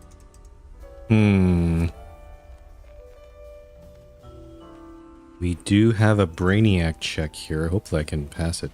Something is nagging at my memory. I tune Nellie out as I search for a scrap of information. Something I heard or saw earlier in the evening. Okay. I suddenly remember something Mr. Blanc said to us in the alley before the attack. Something about the Trust and their moves against Nellie. This organization knows just how to push the barons. They've been battling over the Trust's scraps for decades. Why would they stop now? Maybe they are. Maybe they want the barons to destroy each other. But why? All those people. I don't know. We're still missing something. But some of it feels right. They want the lowers too focused on one another to stop whatever's coming. Okay, so it sounds like there's some bigger plan that the Trust is trying to do. Something to do with the well, I bet. Well, what is it? What could they be trying to strive for? It's like they're already a very powerful organization. They have all the money, they have all the influence. What more could they want? Whatever the case, if there are more baronies with red aether than we thought, we're running out of time. Okay then. How much time do we need to buy you before the device is ready to roll out? Oh, the device is ready. The issue is one of proximity. In order to fix as much of the well as possible, to really complete the job, we need to move closer. In actual fact... I bet that location is Nation's Crusade, right? Nellie pauses as she rolls her eyes skyward, mumbling math under her breath. Yes. For best results, we will have to travel within the well itself. Extremely dangerous, yes, but also necessary. Oh, okay. Though that works too. A sudden flash from the window blinds us all Yeah. with white light. I pull my gun, but the spots in my eyes keep me from finding a target. Yeah, I just noticed that flash. I thought it was like a bug or something, but that's intentional. What is that? Uh-oh. Oh? By the time I'm seeing anything but spots, whoever was at the window is long gone. I strain my ears and hear rapid footsteps fading away into the distance. We have a spy. Get them! So it's just a Apollo is the kid, it first out seems. the door. My feet pound asphalt in an all-out sprint when I run headlong into Cress. Whoa, where's the fire? I just saw Apollo taking off like a bat out of hell. Mind telling me what's going on? No time, Cress. Someone spied on the meeting. Some guy with a camera. Gotta stop him. Oh, the press. Uh-oh. Go then. I'll let the others know. I dash off, but I can hear Cress call out to me before I'm out of earshot. There are only so many places he can go, Gia. We'll get him. That is true. The hole is pretty small. Oh, do I have to go? I have to search all these locations? Oh, this is gonna be fun. Oh, that's gonna be fun. Okay. Fun. Where could they be? Okay, obviously... Okay, the ferry's locked down. I think they'd be at the lighthouse. No, probably not here. It would be kind of skilled if they like double backed and went back over there. Captain's quarters? As I approach the ferry, I recognize Mr. Throg. In his grip is my quarry, held by the scruff of the neck. The kid has a camera on a strap and a notepad sticking out of his pocket. I didn't realize that was a very short search. I just clicked I was like looking at the captain's quarters. I'm like, I'll try this one first, and then apparently that was where Mr. Throg has intercepted him. Hey, hands off, Charlie! Nobody on the ferry that I don't recognize. Rules. Oh, I see. He was trying to escape. Yeah, that makes sense. Aw, come on, Chief. I need to lay low. I've got some toughies after me. Who do we have here? Stowaway. Hey, I got a name. It's Benny. Benny Castellano. My friends call me Big Mouth. Big Mouth, huh? Should I have heard of you? Big Mouth. Maybe you read my byline. I'm a reporter for the Midtown Crier, and you got no right to keep out the press. It's just a kid, maybe 110 soaking wet, and I bet my back teeth not more than 15 years old. If he has pictures, though, we might be sunk. How should I play this? Time to do some smooth talking, I think.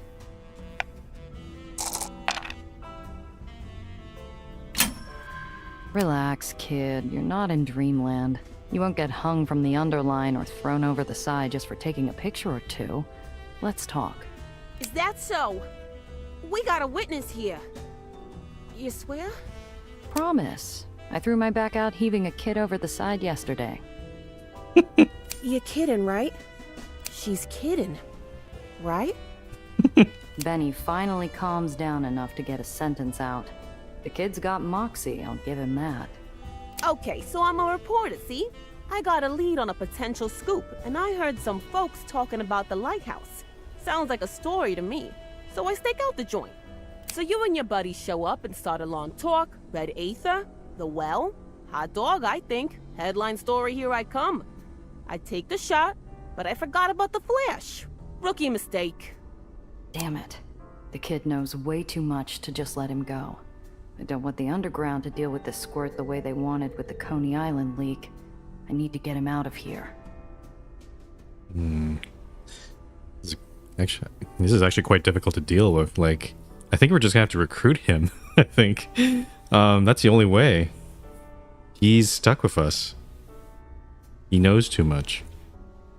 All right, Benny. I'm going to give you a chance to talk your way out of this. If you come with me, you might even get a story out of it. Sure, I got nothing to hide.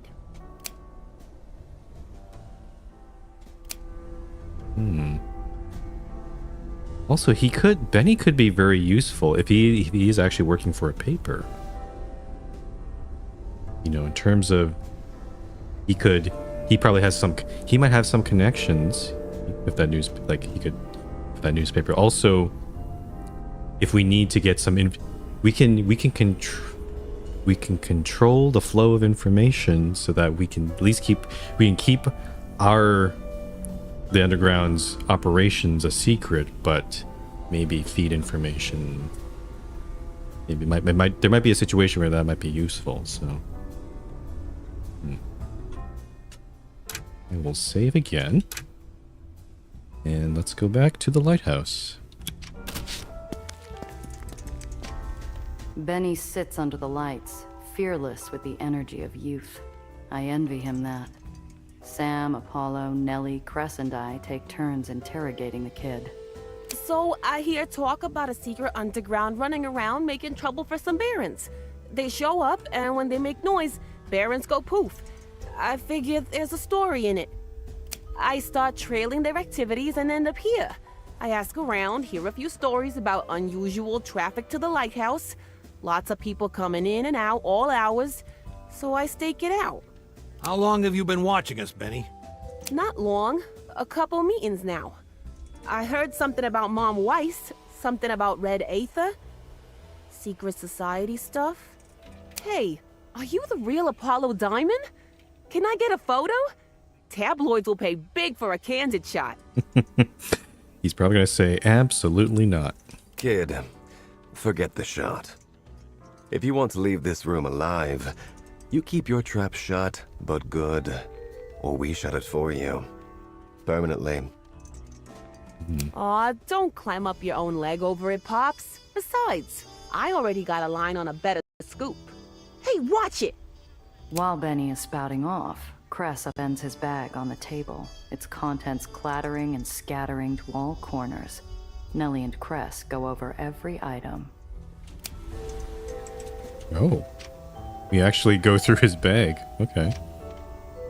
There's also a half-open pack of cigars, but no lighter, and a sawed-off baseball bat, the kind taxi drivers keep up their sleeves.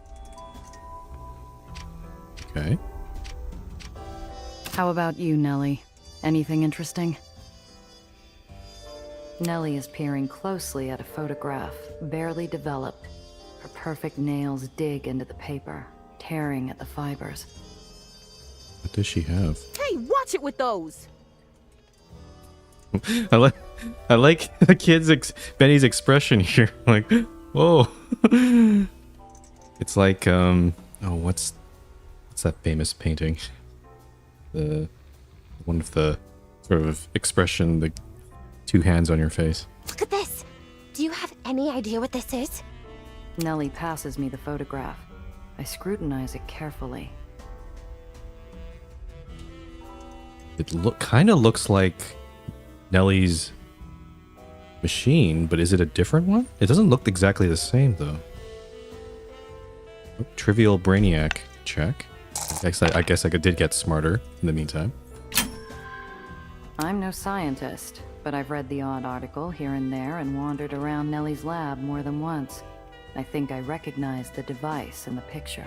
Okay, so it is her device. Nellie, this looks kind of like that thing you're building in the lab. Some kind of amplifier? Exactly! It's just what we need! This is an Aether amplifier. A powerful one, too, from the looks of it. It could amplify Daisy's range and power, so we can fix the well without needing to go inside it. Oh. Excuse me, Benjamin, was it? Where did you see this device? Okay, so it is a different device. Why? Let's let Benny explain here. That thing? I saw it in Nation's Crusade. It was locked away in one of their missions, at the base of a tower. I snuck in after hours and I snapped some photos. Dunno what it is, but it looked important. And it's Benito, doll. And now, why would Nation's Crusade have such a thing? Well, it's simple then, isn't it? We go to Nation's Crusade, explain the situation, and convince the Baron to let us use their amplifier. The room goes silent, except for the rumble of the island's lifters and the rhythmic spinning of the fan over the table. What? What am I missing?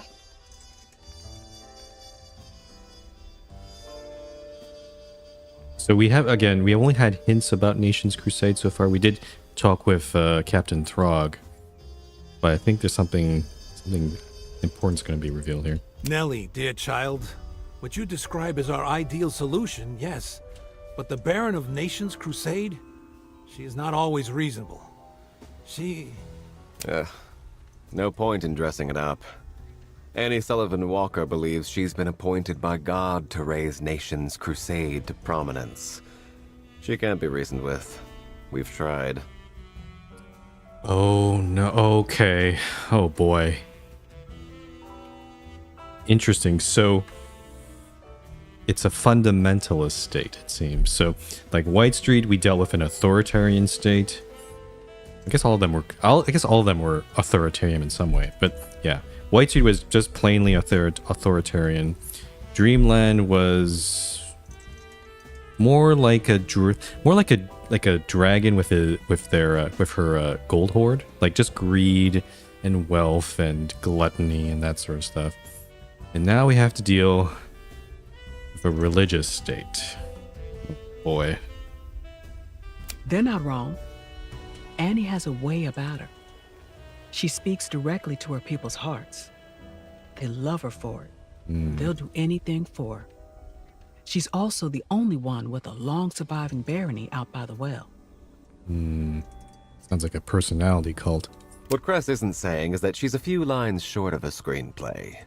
Cress, I know you've been close to them in the past, but these days, Annie's people are fanatical. Ask Underground about Annie. I heard about Annie's takeover of Nation's Crusade a few years back. She's got a reputation as touched, either by God or by madness. Would she be open to negotiation? Doubtful, but she might be willing. Her mission is committed to helping the needy. She even sends her devotees to provide relief aid to other baronies, though they use that as an excuse to recruit more to their cause. Oh, as an excuse to what is that? Proselytize? Yeah, that's the word. Yeah. Those missions are used to spread Annie's propaganda and lure people into her cult, darling. She's worse than a talent agent. Oh, it's a cult, huh? Okay. Annie's doing her best to raise a massive flock by hook or crook, all in the name of being neighborly, of course. It kind of reminds... I mean, there's a lot of religious cults, but the one that also comes to mind is... It kind of feels like... Is this Scientology? Like... there doesn't seem to be... I don't know about the... I guess we'll learn more about the lore around Annie and why she has been appointed by God, so to speak. If I start hearing things about Xenu or aliens or that sort of stuff, then yeah, we've definitely jumped the shark into Scientology there. Cressa seems to have a different opinion about them, though. Cress, I didn't know you spent time in Nation's Crusade. What's the story there? It was after I left my free home. I wasn't sure where to go or what to do. Nation's Crusade, for all their faults, have always been kind to Aetherians looking to start over. Sam set me up with them when things went bad. The least I could do, Chris. You deserved it. No, Sam, don't blow it off. The least you could have done was nothing, and plenty of people offer that. Same with Nation's Crusade. They got me work in a garage, fixed me up with my arm. From what I've heard, though, Nation's Crusade is a whole different animal now. They may be taken by force when they can't convert. I hear Annie is different now, too. Okay. So she definitely had... Cress seems to have definitely had good interactions with Nation's Crusade many years back, but she does also realize things have changed a lot. She might... I'm betting that when we go there, she'll probably have like old contacts that she'll probably reconnect with, so that'll be interesting. Okay, let's say we head to Nation's Crusade to lay hands on this amplifier. Are we sure it will work with Daisy? You have a point. We'll need to examine the amplifier in person to make sure it's compatible. And if Benjamin could sneak in, I'm sure we can. Ha! Don't sell me that cheap, sweetheart. I had to tap some contacts and went through 3 cartons of smokes to get in that far.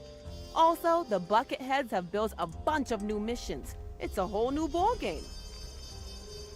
The kid's right. Annie's been expanding in a big way from what I've heard. But you know which mission is the right one, don't you, Benny? Yeah, as a matter of fact, I do. And I'll even show it to you. For a price. Of course. Okay. Intimidate Benny. Deter Benny. I like the smooth... I want to keep this kid on our good side, so I'll do the smooth talker right here. Kid, use your head. You're going to need backup to get back in there. There's been a breach. The place will be lousy with guards now. That just means I'll give him the old 1-2. Bada bing! Quick as a Bing. rabbit. That's me. Oh, he's really a New Yorker, huh? I think you mean caged like a rabbit, kid. We don't even have any guns out and you're stuck here. What do you think the Bucketheads will do to you? Yeah. Okay. I see your point, old man. I'll play along. For now. Say, that gives me an idea. I was hanging on to this little number just in case. maybe you can find a use for it. I mean, ma'am? Old man? We accept, Benito, but we have conditions. First, keep your mouth shut about the underground. Second, Gia's in charge. Don't question her, just do what she says. I like how Benny has a bunch of different nicknames at this point. Like, Sam just called him Benito. He also gave some, I think, Crest called him, or Nelly? No, Nelly called him his full name, Benjamin. I wonder if it's going to be a long-running gag here. I'm also a little worried. Again, it's a kid. I feel like he's gonna be a loose cannon. He might go off and do his own thing. Yep. It's probably gonna come up later. Third, you may as well get comfortable. You, Apollo, and I are going to have a long talk about what we can do for one another. Put the camera away. Aw, nuts. Aww. Oh, he looks sad. We gotta level up. Nice. Alright. I think... Okay, so this whole sequence seems to be like an interlude. I guess I'll just poke into Nations Crusade, just get a taste of what it is, but we're not going to go too far in today's stream. Yeah, let's do a level up though. I want to get some better stats here. So, Gia.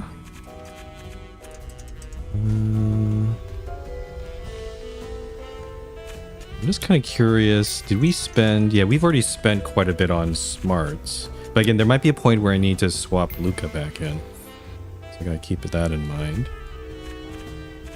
Yeah, let's give Grease Monkey to Cress. That makes sense for that character, since she's a mechanic. And then for Sophie... I could get some more Phantom. Hiding would be useful. Maybe Brainiac. The problem is this ability is not terribly useful because her vehicle is not able to heal, but at least I can get this point later on.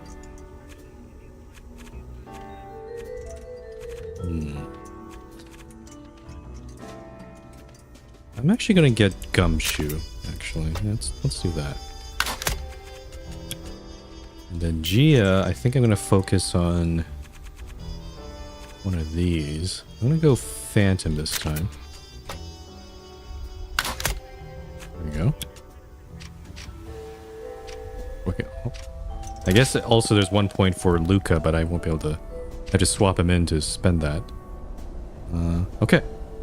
Save one more time. Let's go on to Nations Crusade. What seems to be the last Lores area.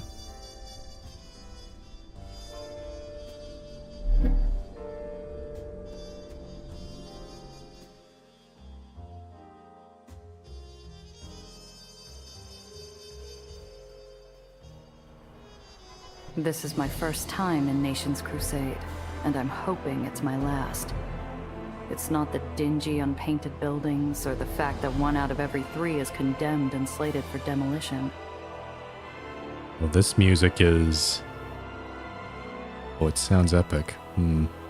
It's not the gangs of soot-smeared children in turn-of-the-century hand-me-downs playing noisy games in the streets, or the piles of debris gathered at different street corners.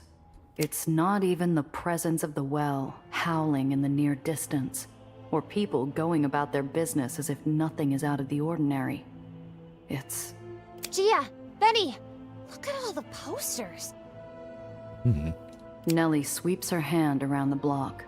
Every standing wall, whether part of a building or not, is plastered with posters glorifying Annie and her crusade, or remnants from posters that have been torn down. Propaganda. Yep. Yeah, Annie's got a lot of people behind her around these parts, but not everybody. The dissenters just clam up, At least see your face. The bucketheads, they don't like complaints. Okay. That does at least imply that there are dissenters. Okay, so we might run into some of those people, some of them. And the bucketheads, I assume, are the police in this area, just like the does in Dreamland. Oh, look at this place. This is vast. What the hell? When the well is up there. Interesting. Okay, so the mission we have to go to is here, 31st Street mission. There's a lot of checkpoints on the way, I'm seeing.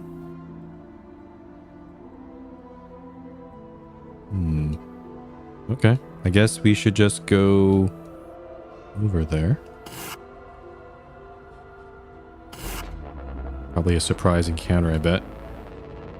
Nope. Nope, easy. The largest building on the block, free from posters and grime, slouches against the skyline. Its dark, eye-like belfry casting shadows and judgment on the detritus surrounding it. Our destination awaits, ladies. For a community center, the place seems curiously sealed up. Windows are boarded shut, doors are bricked closed, spikes guard tempting ledges, and chains ward off the perimeter. Is it? Strange. That's the mission. That's where I snapped the photo. No one's looking this way, so let's bust in pronto. Oh, it's the same banner we saw the Blacktails. This is a Blacktails hideout. Wait, where are the guards? Guards? Why'd they need guards? Look at the place. Buttoned up or not with what's inside? Fat chance. There has to be something. Benny, they don't need guards. Benny follows my eyes to see a half-dozen open windows facing us and our supposed entrance. An elderly woman with a pie walks past one, sending a disappointed side-eye towards my trousers. Oh, I see. They got surveillance. Of the busybody variety. Interesting. Okay, so it sounds like the normal, if I didn't click that option, the normal option would be to break into a side door, but this is unlocked. Discreet entrance. We need to find a more discreet entrance. Oh, if you say so. Follow me. I know exactly the spot. He leads me past our supposed entrance and into a recessed sewage access tunnel running alongside the mission. Down some stairs, we find a wall of bricks in the shape of an old door. Why didn't you mention this before? I don't like the smell of this place. It's gross. It's stinky. With nothing more to add to his simple explanation, he pulls out a crowbar from his backpack and smashes the loosely bricked up doorway, revealing a tunnel behind it after a few solid whacks. Where did you get that crowbar? You didn't have it at the lighthouse. I swiped it from Cress's garage last night. Figured we'd need it. This kid is very handy. Here you go, Cress. Thanks. Why, you little... That's kind of funny. A sharp tingle assails my nostrils with the odor of mildew. The mission is all cracked plaster walls and battered wooden furniture, illuminated by half-melted candles held in rusted iron candelabras. Hey, what gives? Where's the big thingamajig? I swear it was right here in this room last time. Honest. Oh, they moved it.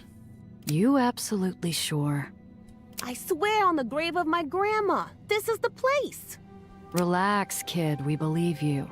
Spread out and look for clues. It's none too clean in here and not a lot of room to hide something that big. I'll bet we can find out what they did with the thing.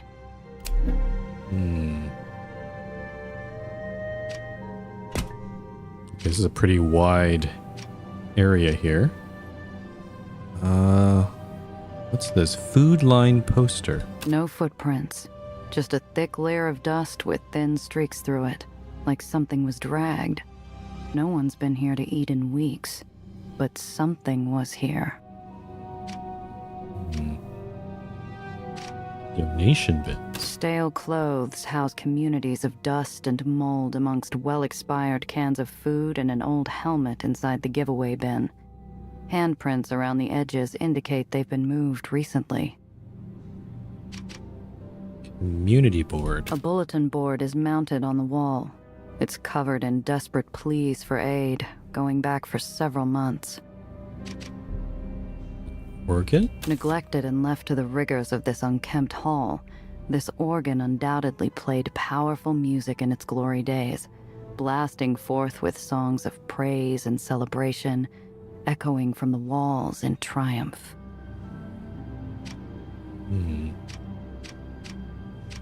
Okay, it sounds like we can interact with the donation bins again.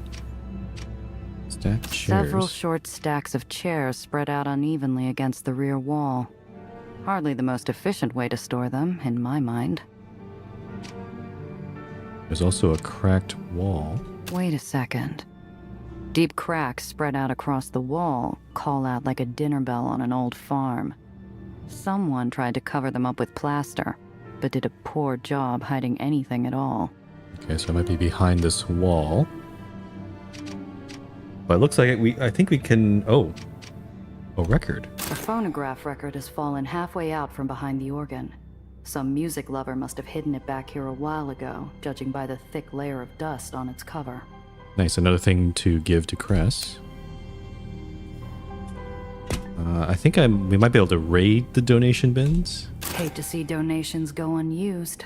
A quick rummage amongst the decay in my hand falls on something useful. What did we get? Did we get any? I didn't see that if we got anything. That's a bit odd.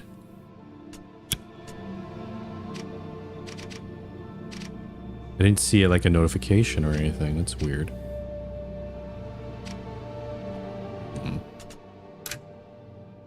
Let's save again.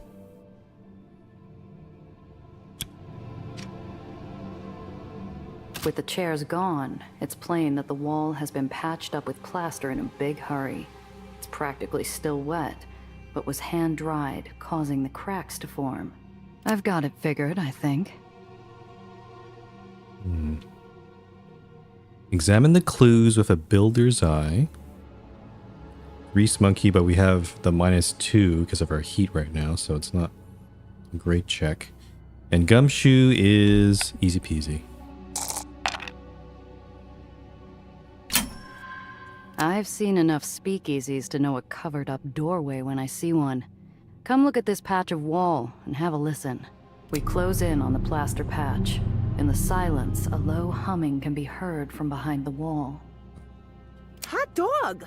That sounds like the doohickey from my snap.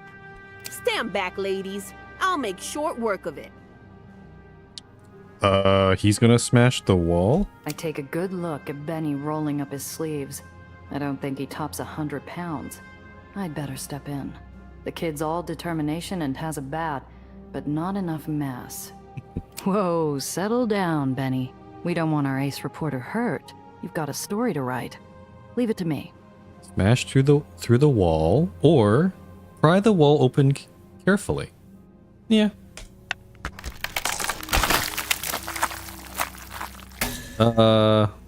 If this whole thing is a patch down, the studs have probably been cut through.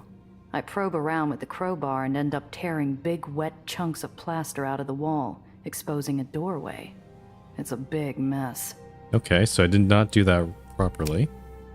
I'm gonna roll with this. I think, yeah, it's.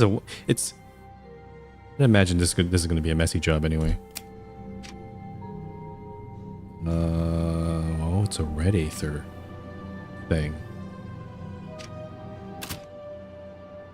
Oh, I like the zoom. Oh, another zoom in. I like this. We had this effect with Marm's vault. I like that effect that they did here. The hairs on the inside of my nose stand on end. My head fills with the dull sound of roaring waves, and my breath catches at the sight of Aether, iron, and magic. Wowzers! I can actually feel the discharging waves in here! This is incredible! You said it, lady.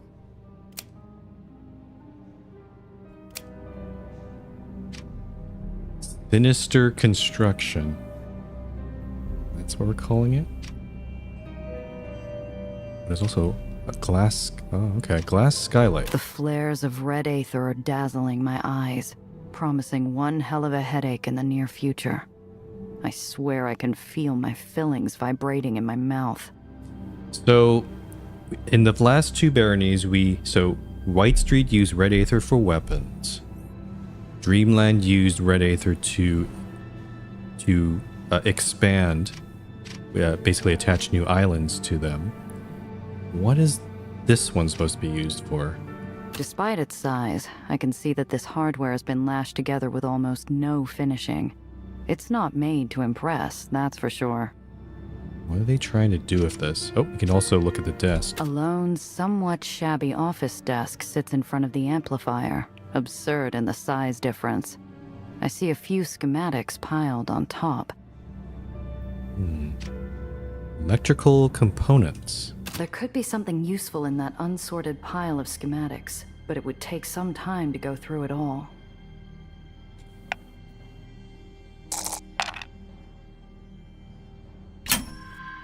The seemingly endless pile of flimsy schematics are way over my head for the most part, but I spot something in there that looks similar to Nellie's work. I nab them. Maybe Nellie can make some sense of them. Okay, nice. Okay, I think that's all we have to examine here.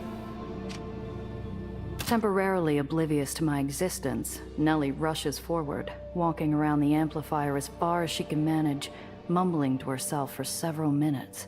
After my initial observations, I've come to two conclusions. First, the purpose of the amplifier. It is my belief that it is working in concert with other devices within the district to shield Nation's Crusade from the well's gravitational forces. It's a shield. Okay. Second, the capabilities of the amplifier. I believe it shouldn't take more than a few adjustments to repurpose it to work with Daisy. Okay. So, we could activate the machine from Nation's Crusade and not inside the well. Exactly. I like the sound of that. Now we just have to make Annie play ball. Clam up. Someone's coming. Uh-oh. We all stand stiller than Roman frescoes out of a book. Sure enough, voices and footsteps radiate from the front door of the mission. We need to get out of here. We burst into the front room. Someone's at the front door working the locks. I have only seconds to respond.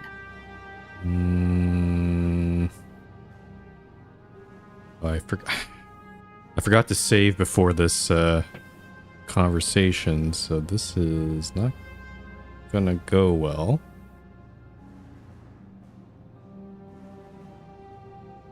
This is about the same probability, so 16%. I need to roll a 10 or higher. Slip away silently. I did it. Wow. Okay. I put a finger to my lips and gesture toward a locked window I spotted earlier. I coax open the lock and we slide out the window just as the newcomers enter the foyer. Did anyone else hear something? No? Probably a rat or something. Nice. We got out undetected. Though we did... Back on the street, a rushing river of bobbing hats ranging in colors and size pulls us into its current. Amongst the crowd, some sing, others dance, yet all wear plastered shark-toothed smiles. One thing I am worried about is... Well, I mean, we had to break a hole into the place anyway. But I do wonder, because I did fail that one check to sort of carefully remove the plaster. So I wonder if that'll come up later. I hope not, because that's the only evidence I think of, you know, us. Maybe because we made a mess. I don't know. What gives? Where are they all headed? Rather spooky, isn't it? Looks to me like they're moving over to Quincy Park Terrace. We're never getting back to the cars in this mess.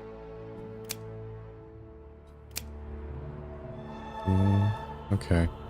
Listen to Annie's sermon. So we're gonna, just like what we saw with the White Street Parade and, you know, Marm and Pandemonium, I think we're gonna get an introduction of as to what Annie's all about. And I think we'll do this, and then I think that'll be a good end to today's stream. But let's head over there. I must be driving funny as I move slowly through the crowd. Something sinful in my paint job or alien in my eyes, because a kind-eyed woman reaches in and puts her hand on my shoulder. You look new. I'm glad you're coming along. Annie has a teaching in store for today that will open your eyes. Ah, I see. Thank you very much. You are coming, aren't you? This really is something you shouldn't miss. She speaks half to the crowd while her grip tightens on my arm. Wandering eyes of passers-by lend countless invisible strings to fasten me in place, keeping my foot only hovering above the accelerator. You really shouldn't. She and the crowd have me surrounded. I stare into those eyes and imagine what it means to be a fly trapped in a spider's web. Her grip tightens almost painfully, but then she lets go, walking off with a smile and a wave. Hope to see you soon. Very creepy. Okay. Sitting still while the rushing water of people flows around him, a ragged man begs behind a threadbare cap with barely enough change to buy a cup of joe. Excuse me, sir. Pardon me for asking, but how come you're not heading to the rally? Plenty more marks in a crowd like that. You could probably rake it in. You're not from here, are you? Those people won't give me a thing without selling them my soul first. I'm gonna want that for later. So they only give help if you convert to their little cult. Well, it's not a little cult. It seems like a huge one. I see. Well, you take care. Nellie runs up, her usual brightness tarnished by a newly revealed discomfort with crowds.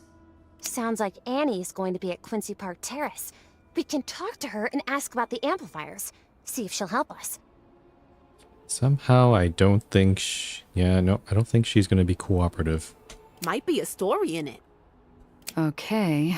It's been a while since I've been to church, though. Hope the holy water doesn't burn me too badly.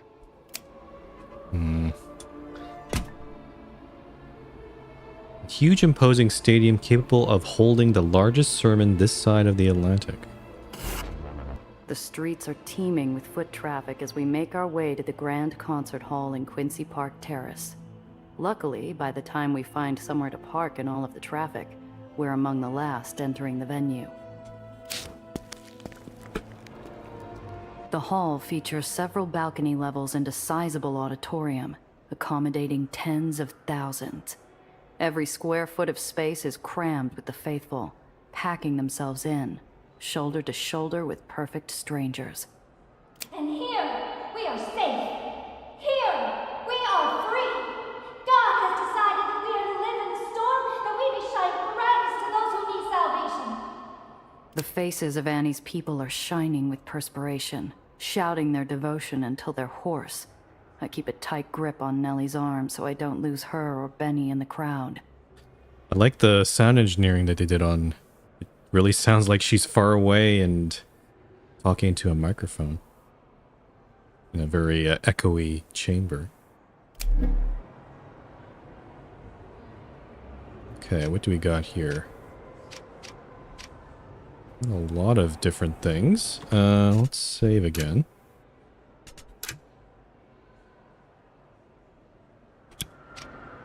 In the wilderness, surrounded by enemies, Moses held up an image of power upon his staff, an image of fear to the evil, but of salvation to the faithful. Nation's Crusade will offer that image in the lowers.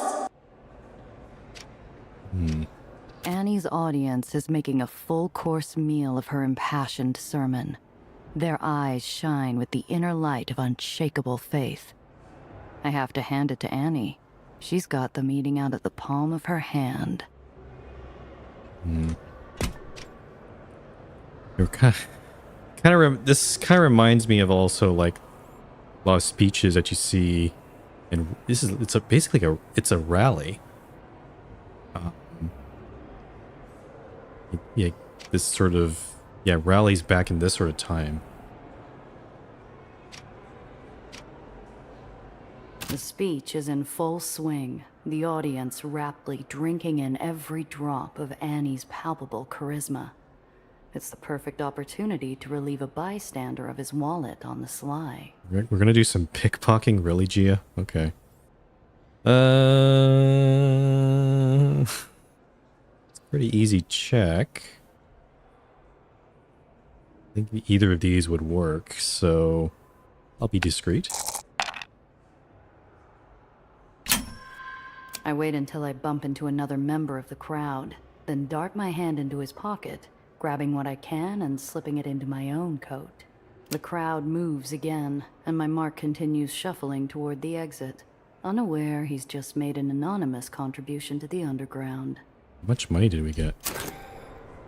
What? $1 whole.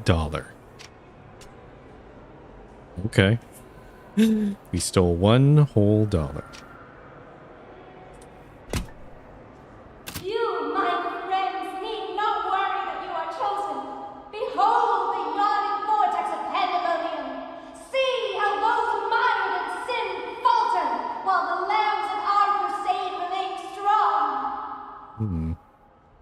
Thanks to a bunch of lashed-together Aether amplifiers running interference, that is. Our prayers have not fallen upon deaf ears. The halls of earthly power cannot help but shake to their very foundations when confronted with our Lord. If the Trust is behind your sudden acquisition of red Aether-powered amplifiers, I have the feeling it's the halls of power shaking you down, sister.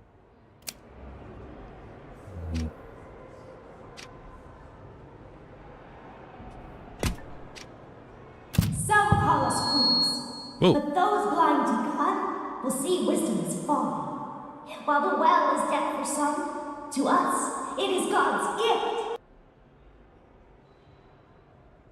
They worship the well? I let the even, impassioned speech wash over and through me, trying to see through her words. Is she a nurturer or a fiery rabble-rouser? Deliverer or warlord? Something is going on beneath the surface, where we're not meant to look. I motion with my hands, drawing my group closer together for a conversation. Pretty words, but Annie is deliberately downplaying the danger of the well. What's her angle? Does she really think people can live so close? I do hope Annie has plans beyond relying on the amplifiers alone. Surely if she cares for her people, she'll understand the danger the well represents. Feeling a little of that old-time religion, Dr. Reinhardt? Gia, she just feels different from the other Barons. I say we at least make the attempt to talk it out. Are you kidding me? Annie is nothing but trouble with a capital T. She's hiding things from her people. Remember that doohickey we saw earlier?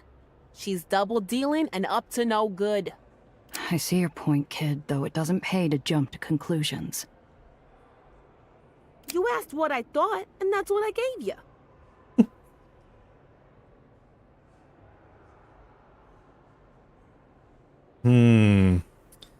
This seems like a very important decision. Yeah, no, I think I'm going to side with the kid here. I think we need to be very cautious here. I think she is... No. I definitely don't think she's harmless. That seems way too trusting. We could also reserve judgment. We don't have to make a decision now. You know what? I'm just going to play it out. Yeah, let's reserve judgment. It's hard to say. Yeah. For me, it could cut either way. She might mean well, but she's stirring up a viper's nest, playing with folks' hopes and fears. Never doubt, brothers and sisters, that we of the Nation's Crusade are God's chosen people. We will persevere and triumphantly usher in a new heavenly kingdom on earth. It's very possible that she might have all the best intentions. She might actually truly believe that she is, God's chosen. But the effects of what she's doing, she may not realize it. Or maybe she might have like maybe cronies below her that are actually pulling all the strings. Or maybe she's just a puppet. Maybe she's just a puppet for the trust. I don't know. We don't have enough information, so we're gonna keep going here. Yeah. Gotta do some more digging. Mhm. Find out the whys and wherefores. Good thing you've got ace reporter Benny Castellano with you. Either way, I hope we can convince her to help us. Everything depends on us getting that amplifier. And now, brothers and sisters, Ay, turn ay, to ay. your neighbor and embrace them. For there are no strangers in this barony. All are the children of God. Nellie squeezes Benny like a rag doll. The kid blushes to the roots of his hair. I can't help but laugh, but I choke it down as someone approaches me from my blind side and hugs me tightly. We don't want to make a commotion, so we're gonna just accept the embrace. I seize at first, ready to break the grab and toss them on their can. But when in Rome, I sigh and pat their arm in affirmation. Thanks. Thank you. That was a nice hug. You can let go now, please. Now. Bless you. Let go. Bless you also, sister. Are you new to the flock? Yes, that's right. A friend told me about this place. Thought I'd come see for myself. That's marvelous news. Your friend is truly doing good work. Here, take this. Perhaps it will help you along your path. I don't know why these followers hug so fiercely. It's almost to the point where they're just squeezing the life out of you. Like, that seems a bit unsafe. The grabby congregant is all smiles and eager energy as they push a pamphlet into my hands. I can tell they won't take no for an answer. You should visit Annie at your first opportunity. I'm sure she could show you the way better than my poor words ever could. You'll find her at her home, Gethsemane. Her doors are open to all.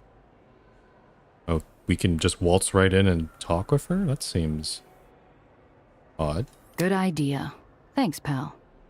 And now, my friends, neighbors, brothers, and sisters, let us bow our heads in prayer. That's our cue. We make our exit as Annie guides the crowd through the end of her service.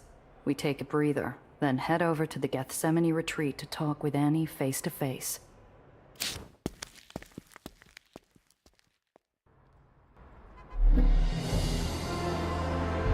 Surely it wouldn't be that easy to just go up to her and talk with her, right? Kind of debating whether I should keep going with this. I think I'll save here. Well, there's a safe house here we can go to. There's a bunch of checkpoints. Yeah, let's since we had an introduction to Annie, but I want to see if we can actually have a conversation with her. Let's head over here. I check the address twice before parking and walking up. It's an utterly plain brownstone stuck right between two boarding houses. Hardly the fortress or palace I expected. We walk right up to Annie's home. The door is ajar. Playing it safe, I poke my head in. Several of her armed faithful are inside. They all take note, but are not in formation or attention. One of the Bucketheads walks over to us. I also just realized Buckethead? We saw a glimpse of the guard that came in when we were investigating the amplifier. It's a knight. Welcome to Gethsemane, pilgrim. Yeah, with his little bucket.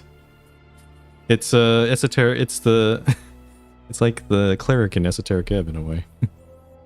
The knight's eyes flicker over the pamphlet in my hand. Ah, you're one of the flock. Right this way, Annie's in a garden. She prefers to relax there after a service. The guards lead us through to Annie's backyard garden. Nellie bursts forth from the group, wandering around to admire the features and flowers as if she didn't have a care in the world, humming like a honeybee. I think I think I'm glad I did. I hugged the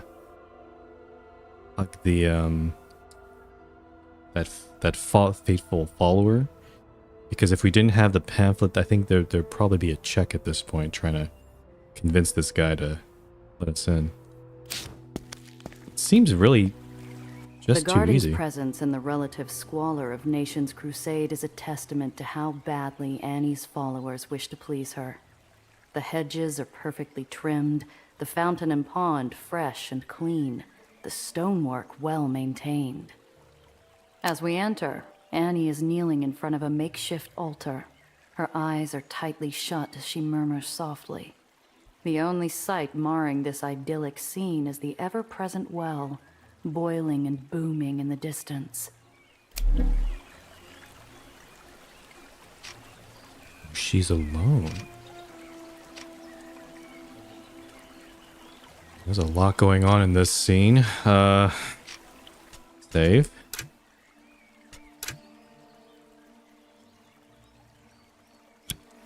I don't know, this for a cult leader, usually you don't, it's not that easy to get access to them. I feel like this is way too easy. Like usually they're sort of off doing their own, they're busy doing other stuff, and or other followers are trying to get their favor. This seems a bit too easy, I think. Though the tall buildings outside Gethsemane would normally look quite intimidating, the skyline actually does a very good job of obscuring the well. Was this spot chosen for that reason? Crafty.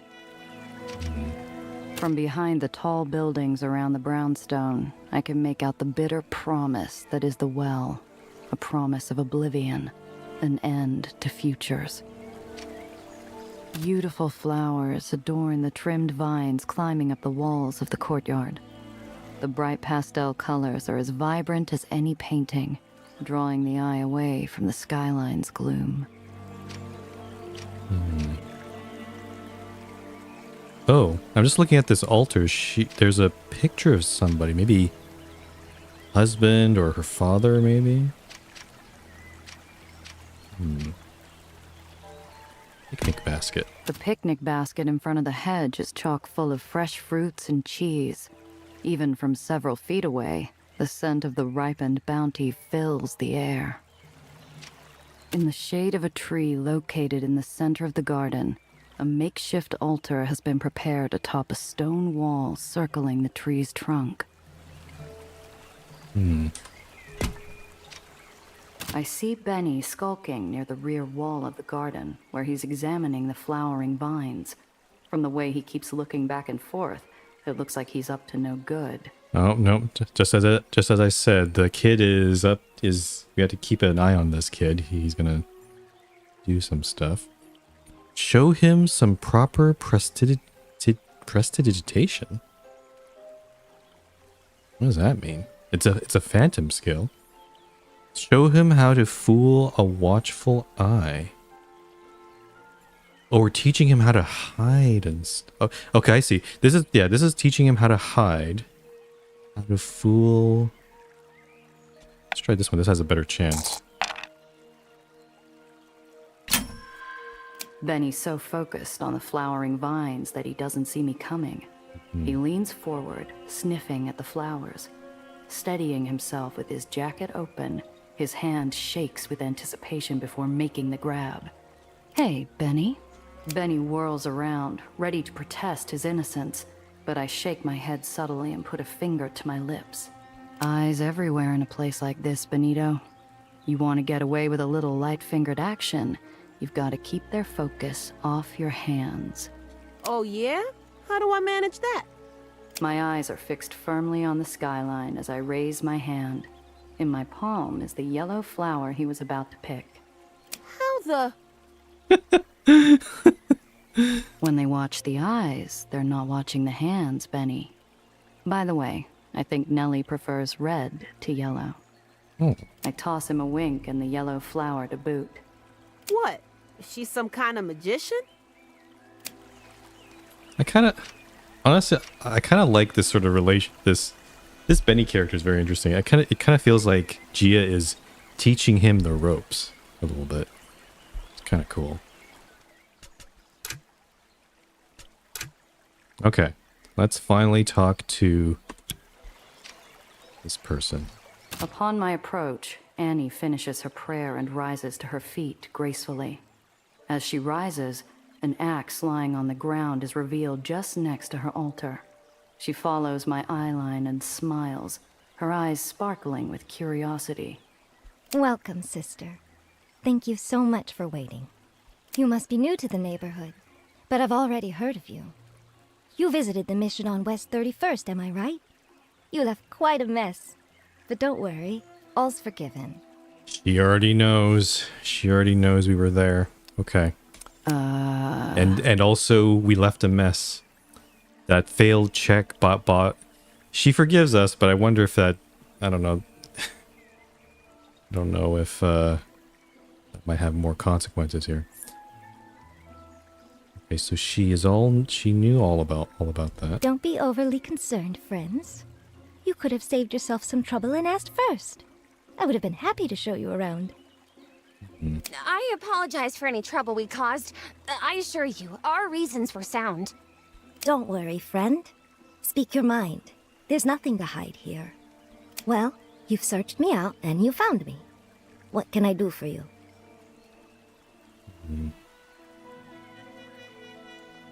Ask Annie about her past. How did you get into your position here, Annie? I noticed that picture by your altar. Was that someone important to you? Ah, you saw the picture of my father. Before I was born, my parents founded a mission in the lowers, providing health services and free schooling to those less fortunate. I grew up in the mission myself, teaching and caring for others after their example. After they passed, I took up their cause as my own. I swore that I would provide a godly example here on Earth. Her eye twitches involuntarily. There's something more here, but she seems agitated. I don't want to get on her bad side just now. Maybe later. Okay, there's something weird. After they passed,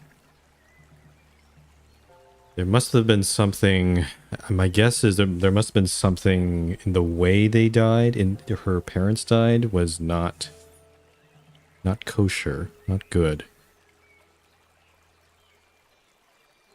Yeah, okay. Ask about Nation's Crusade. I've dealt with a few barons before and been all over the lowers, but I've never seen a place like this. People have a lot of opinions about them, but love? That's a new one to me. We had a baron once, who was more in line with what you have known. Once he tried to suppress the message, but God softened his heart, and he willingly stepped down for the good of the people. Really? In other words, the Baron of this place tried to send them packing. There was a revolt, power was handed over to her, and she's got everyone convinced it was God's will. A nice arrangement. Okay, never mind. No.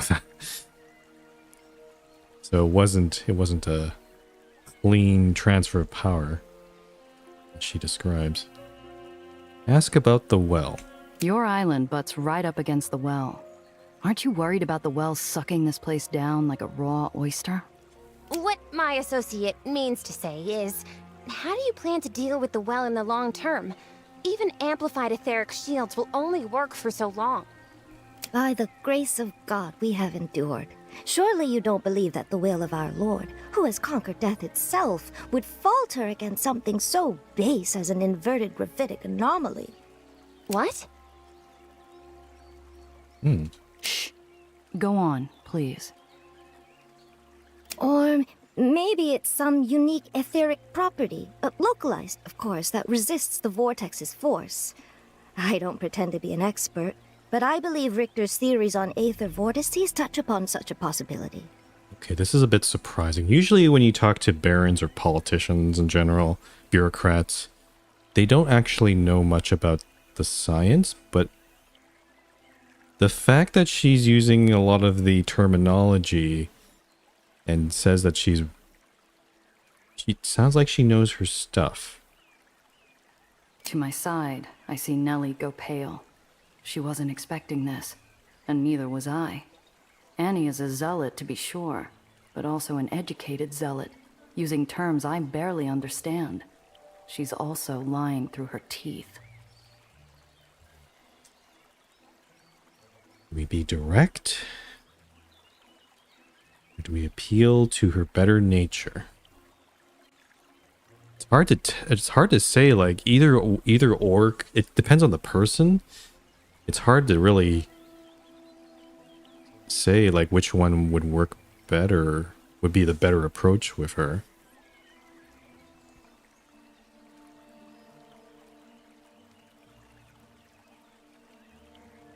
Let's be straightforward. I think the fact that we got caught, we didn't get, well, she knows that we've been snooping around. Let's be direct. Let's get down to brass tacks, Annie. We need your help, and we need it right now. Time is running short for all of the lowers, and we think you have the key to our survival. Anything I can do to help my fellow brothers and sisters, of course. Speak your piece. Look, I don't have time for your hokey speeches, and I don't have cash for the offering plate. We're talking about people's lives here. Let's dispense with the Sunday school and talk amplifiers. What a pity. I was hoping we would get along. The well is getting bigger, and if we don't do something to close it up real fast, the entire lowers is history. And by how close you bunch are, you shouldn't have to guess who'll be gobbled up first. We've got a plan. Nellie here made a device that should put the whole thing to bed, but it needs your red Aether amplifier you're using to shield. What? How dare you? The woman recoils like a bear stumbling across a mirror and its own reflection. Oh, we touched a nerve. Oops. Annie's face flushes. Maybe the first human response I've really seen coming from her. Now we're getting somewhere.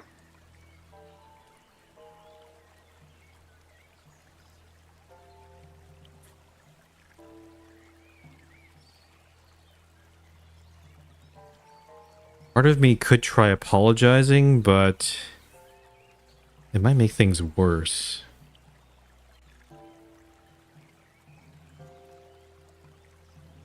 I'll try to apologize. Let's try this. I'm sorry, did I say something wrong? No, that was right, Gia. That big machine we saw is part of an array, projecting a shield over Nation's Crusade to protect it from the worst parts of the well. Are you calling me a liar? No, not so much as... Miss Annie, we understand the need to keep some things under wraps, but in light of the danger, surely you can see... See? What I see is an imp of Satan, spreading lies and rumors in order to undermine my holy mission. Your half-truths and innuendos will find no purchase here. So much for diplomacy. Annie's face contorts into a mask of rage. Oh boy, this is not going well. You would dare. I flinch away in the face of Annie's fury. Nellie to my left gasps. Benny, bless him, snaps a photo out of habit. Annie's eyes are flashing with panic and rage. She grinds her teeth so hard I'm surprised I can't smell smoke. You have no place here. Guards, take them. Put them to the question. Whoa, look, let's just talk about... Come on, gang. Come back here. Annie says you can't leave. Okay. I kind of wonder... I think I have a feeling that regardless of what we chose there, I think she would have lost her cool regardless. Because if we even mentioning the amplifiers seemed to trigger her. So yeah, if we had gone the less direct route, I think we would still eventually gone back to that. Okay, let's escape. I guess I gotta fight these guys. I think I'll put that off for a while, thanks. Nellie sits beside me silently, still mazed. I know she was hoping for the best out of Annie. She's disappointed, and I don't blame her.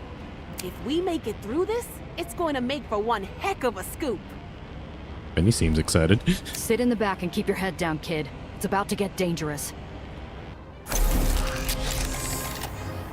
Alright, what do we got here? Bystanders. Us three are here.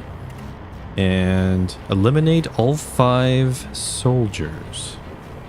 Okay. Cress. These are pretty hefty. They all have 18 HP. I could try weakening some of them. They are also in a group, so maybe I can try to use that to my advantage. Yeah, she has the flamethrower.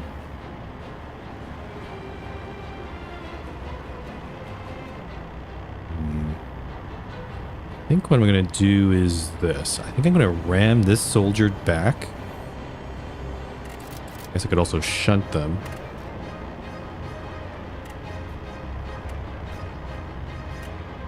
I'm just trying to remember, since mostly we're going to have to use the rear weapons. Gia has... I don't think she has the caltrops anymore, does she? I can't remember. Which I can't see. Wish I could see my...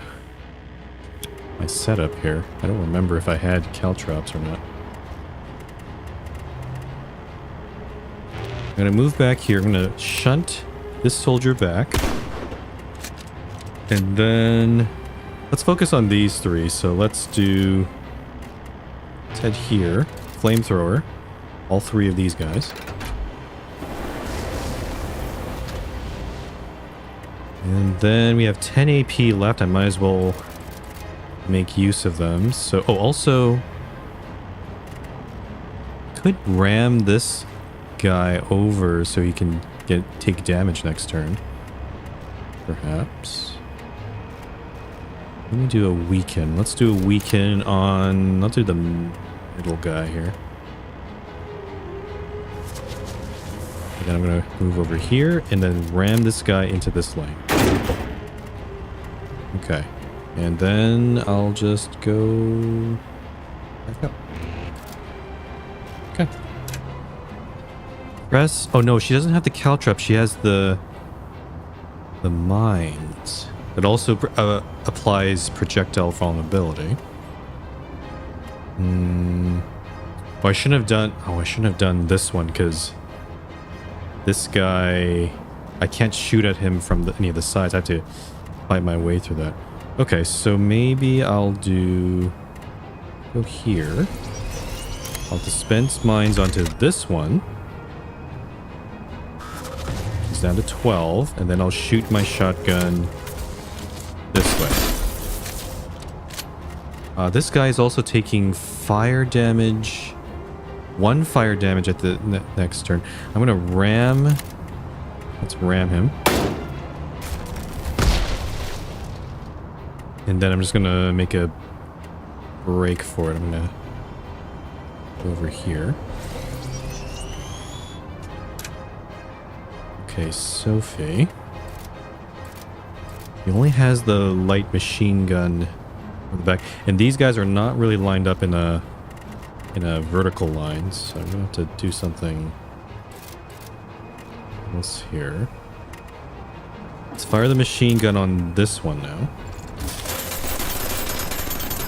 Okay, this guy's down to 3. I should probably ram him to really seal the deal, so let's go here.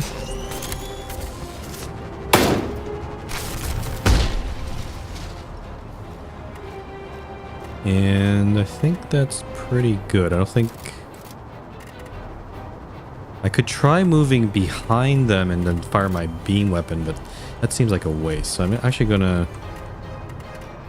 I'll head all the way here, I think. Yeah. Okay.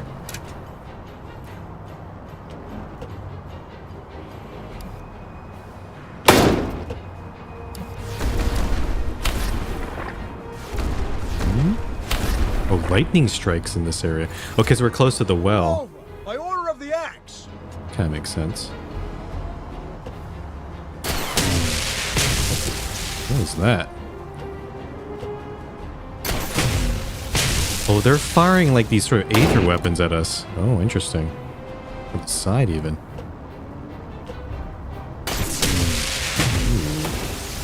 Okay, Cress is in trouble. Well, let's see here. What should I do here?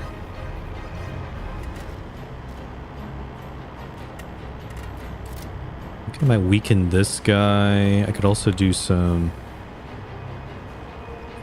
do some flamethrower again, maybe.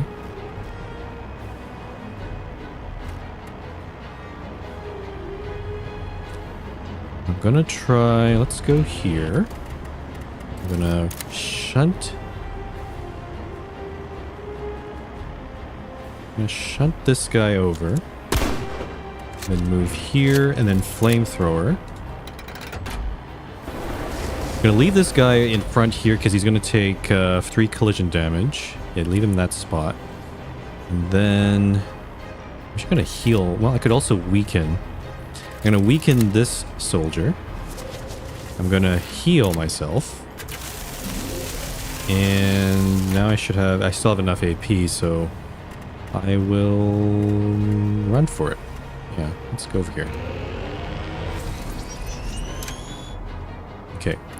Now Gia can come in and start shooting this guy.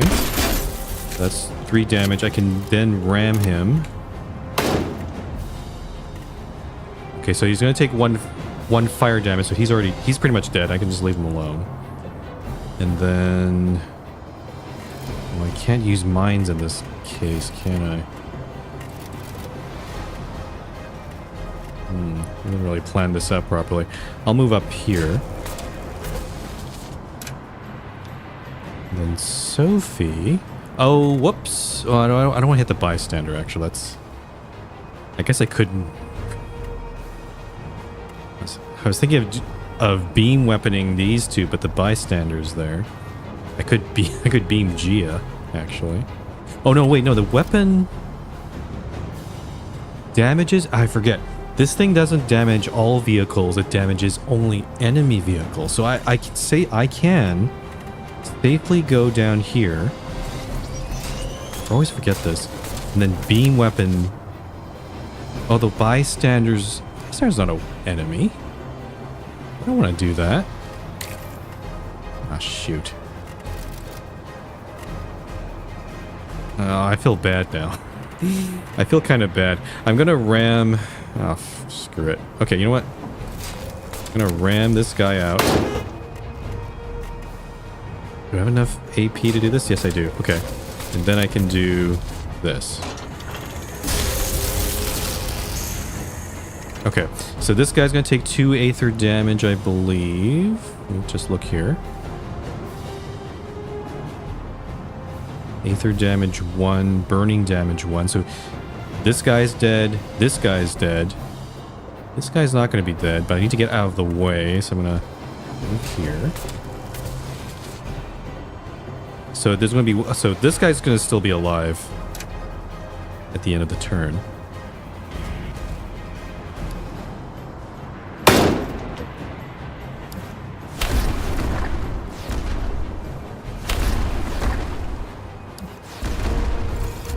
Damage there. Why is he moved in front over there? That's weird. Oh, oh. These guys are still alive. What the? Oh, no. Okay, no. Oh, now they're taking a turn. Okay, so now they're dead. Soldiers of the Lord, do your duty. Samaritan. Oh, he looks like a boss of some kind. He has less HP than everybody else, though. Okay. This guy has 2 damage left. If I hit him, he'll run into the Samaritan, so. But then Sophie's in the way, which is not good. I think I'll get Sophie to. Oh. Dude, there's no good way of doing this, is there?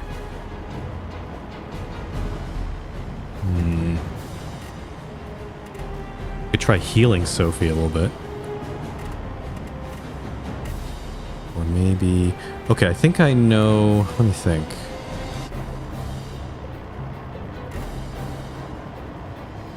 I think Gia can easily go down here and add weaken to this guy and then take him out. Yeah, I'm just gonna heal, I think. Or I could even flamethrower him. Let me think. So if I mine him, Just in case it's not enough damage, I'm going to go down here. I'll apply some fire.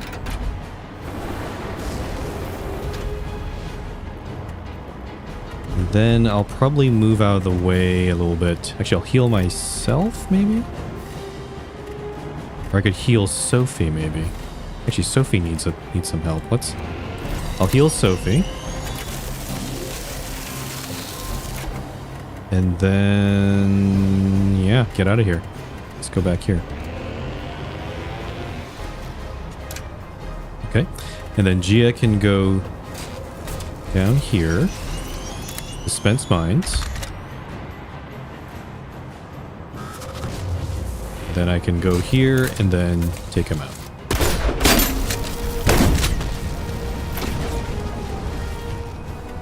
Okay.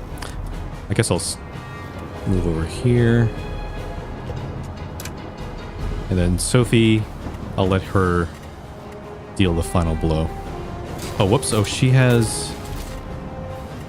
oh, okay, no, we'll use the machine gun. And she won't get... I could use the Aether beam, but I would have gotten hit by the dead My car. heart starts slowing back down to normal as the nation's Crusade cars are left in the distance.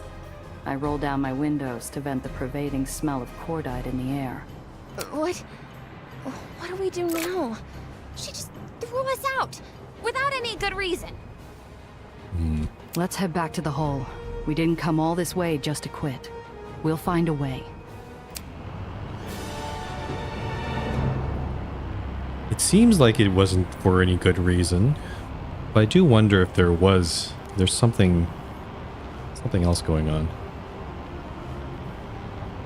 She seemed really Annie seemed really touchy about the amplifier for some reason.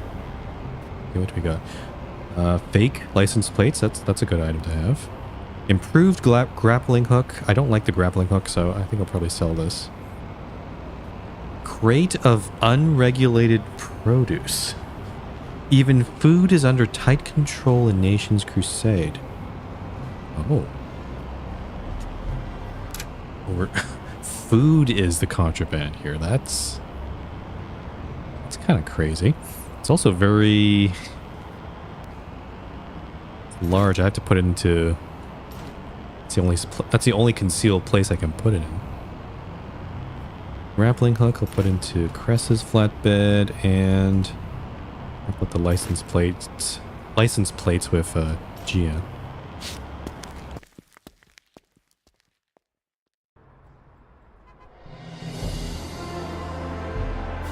Okay. Can we get to back to the lighthouse? We're probably gonna get an extra encounter here. Let's see if we can make it. You do have to go through a checkpoint, it seems. Let's try it. The roadway ahead narrows into a toll road like nothing I've ever seen before. An entire mobile unit of bucketheads is gathered at the checkpoint, including manned squads of intercept cars and heavy battle wagons. Holy cats! Look at all that hardware! It would be suicide to try and blow past this checkpoint, so I stop the car. The second the brakes take hold, a shack next to the checkpoint opens, and a pastor steps out, flanked by 2 armored bucketheads.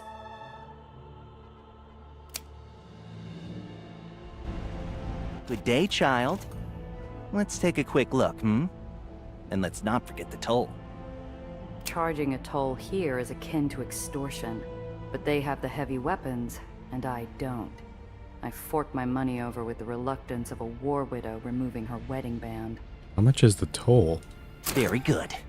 Now let's see. $10, that's okay. One of the bucketheads walks over to the pastor with a folded piece of paper. The pastor reads it carefully, then looks up at us squinting. I know that look. He's recognized us somehow. Prepare yourself for the wages of sin. The wages of sin. Things are about to get tight if I can't think of a way out of this situation. Battle-ready vehicles surround us at every turn. We can't outrun the interceptors, or outgun the battle wagons.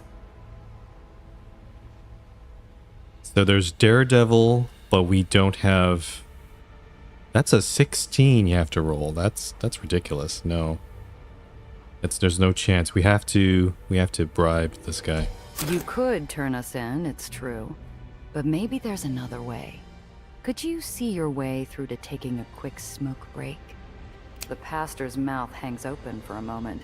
Whatever he was about to say, I can practically hear his brains shifting gears. An interesting proposition.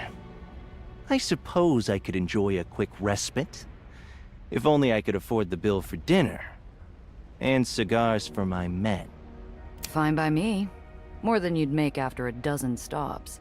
And all of it done without the fuss and muss of paperwork. I could see that you support our cause most generously, child. I bid you go along your path and sin no more. Yeah. It's an expensive way out, but it could have been worse. Much worse. They wave us through.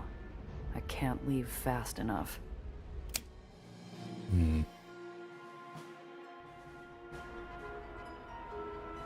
Okay, hopefully no further encounters. Just a little bit further to the ferry terminal. Okay, good, we made it out. Alright.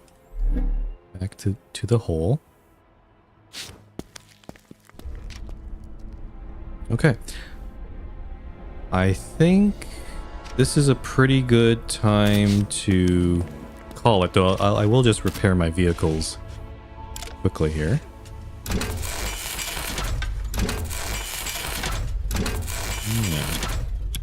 Yeah, that was a pretty...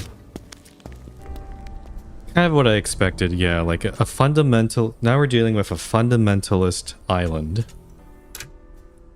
I like how the game kind of sort of... I mean, it's all authoritarianism in just different flavors, so... Like, a military state, a state of decadence, I guess, and then now a religious state. And, we're getting all flavors, it seems. But, yeah, that was a nice... Not maybe nice. It was an introduction of sorts to Nations Crusade. And I'm looking forward to...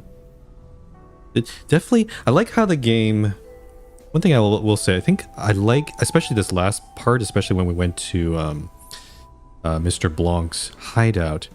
It's set up we got some answers, but it's set up a lot more questions and things that we don't... You know, a lot of questions about what's going on, like, why does, why does, this Annie person, why is she so touchy about the amplifiers? What are they supposed to be used for? What kind of deal, how, the trust must have given her some sort of deal to obtain them, so what is their angle on that? And then we also got Dufresne. We have we learned that Dufresne was a former black, like he was, you know, part of that mercenary group, but left because his code of conduct was violated. We haven't seen him in a while, actually, so I'm sure he'll show up at some point later in this chapter. But yeah, no, I like how they framed this. A lot of unanswered questions. It makes me the player want to keep playing. But unfortunately, we're not going to be able to play more this week because tomorrow and also Friday I'll be playing Busbound. That's a new game coming out where it's very different from what we've been playing. It's basically we're gonna drive a bus. But I did play the demo for Busbound off stream, and it seems to be a little bit. It's basically like Bus Simulator, but it seems to be a little bit more of a twist where the more as you're doing the routes, as you're expanding your bus system, you're also improving the city and, you know, improving the infrastructure. Which the roads will change, the districts, the neighborhoods will change, the people's needs will change. I'm hoping there'll be a lot of that in this game. It's not just going to be a bus driving simulator, but we'll see. But yeah, I'm looking forward to playing that tomorrow and Friday. So if you're interested in that, please be sure to come by. If you want notifications on when I'll be streaming, please feel free to join my Discord or check on Blue Sky. I'll be streaming at like 1 p.m. Pacific time. That's usually my usual time when I go to stream. Regarding next week, though, like, yeah, I'll try to see if we can keep playing Aether and Iron. Right now it's like Airborne, Empire, and Aether and Iron. I'm trying to at least play those once a week, though. It might be a case, if I really like Busbound, I might put these two off for a bit, like put them on break. But yeah, we'll see. We'll see how it goes tomorrow. And that's that. All right. Anyway, that's all for me today. Thank you very much for watching, and I will see you next time.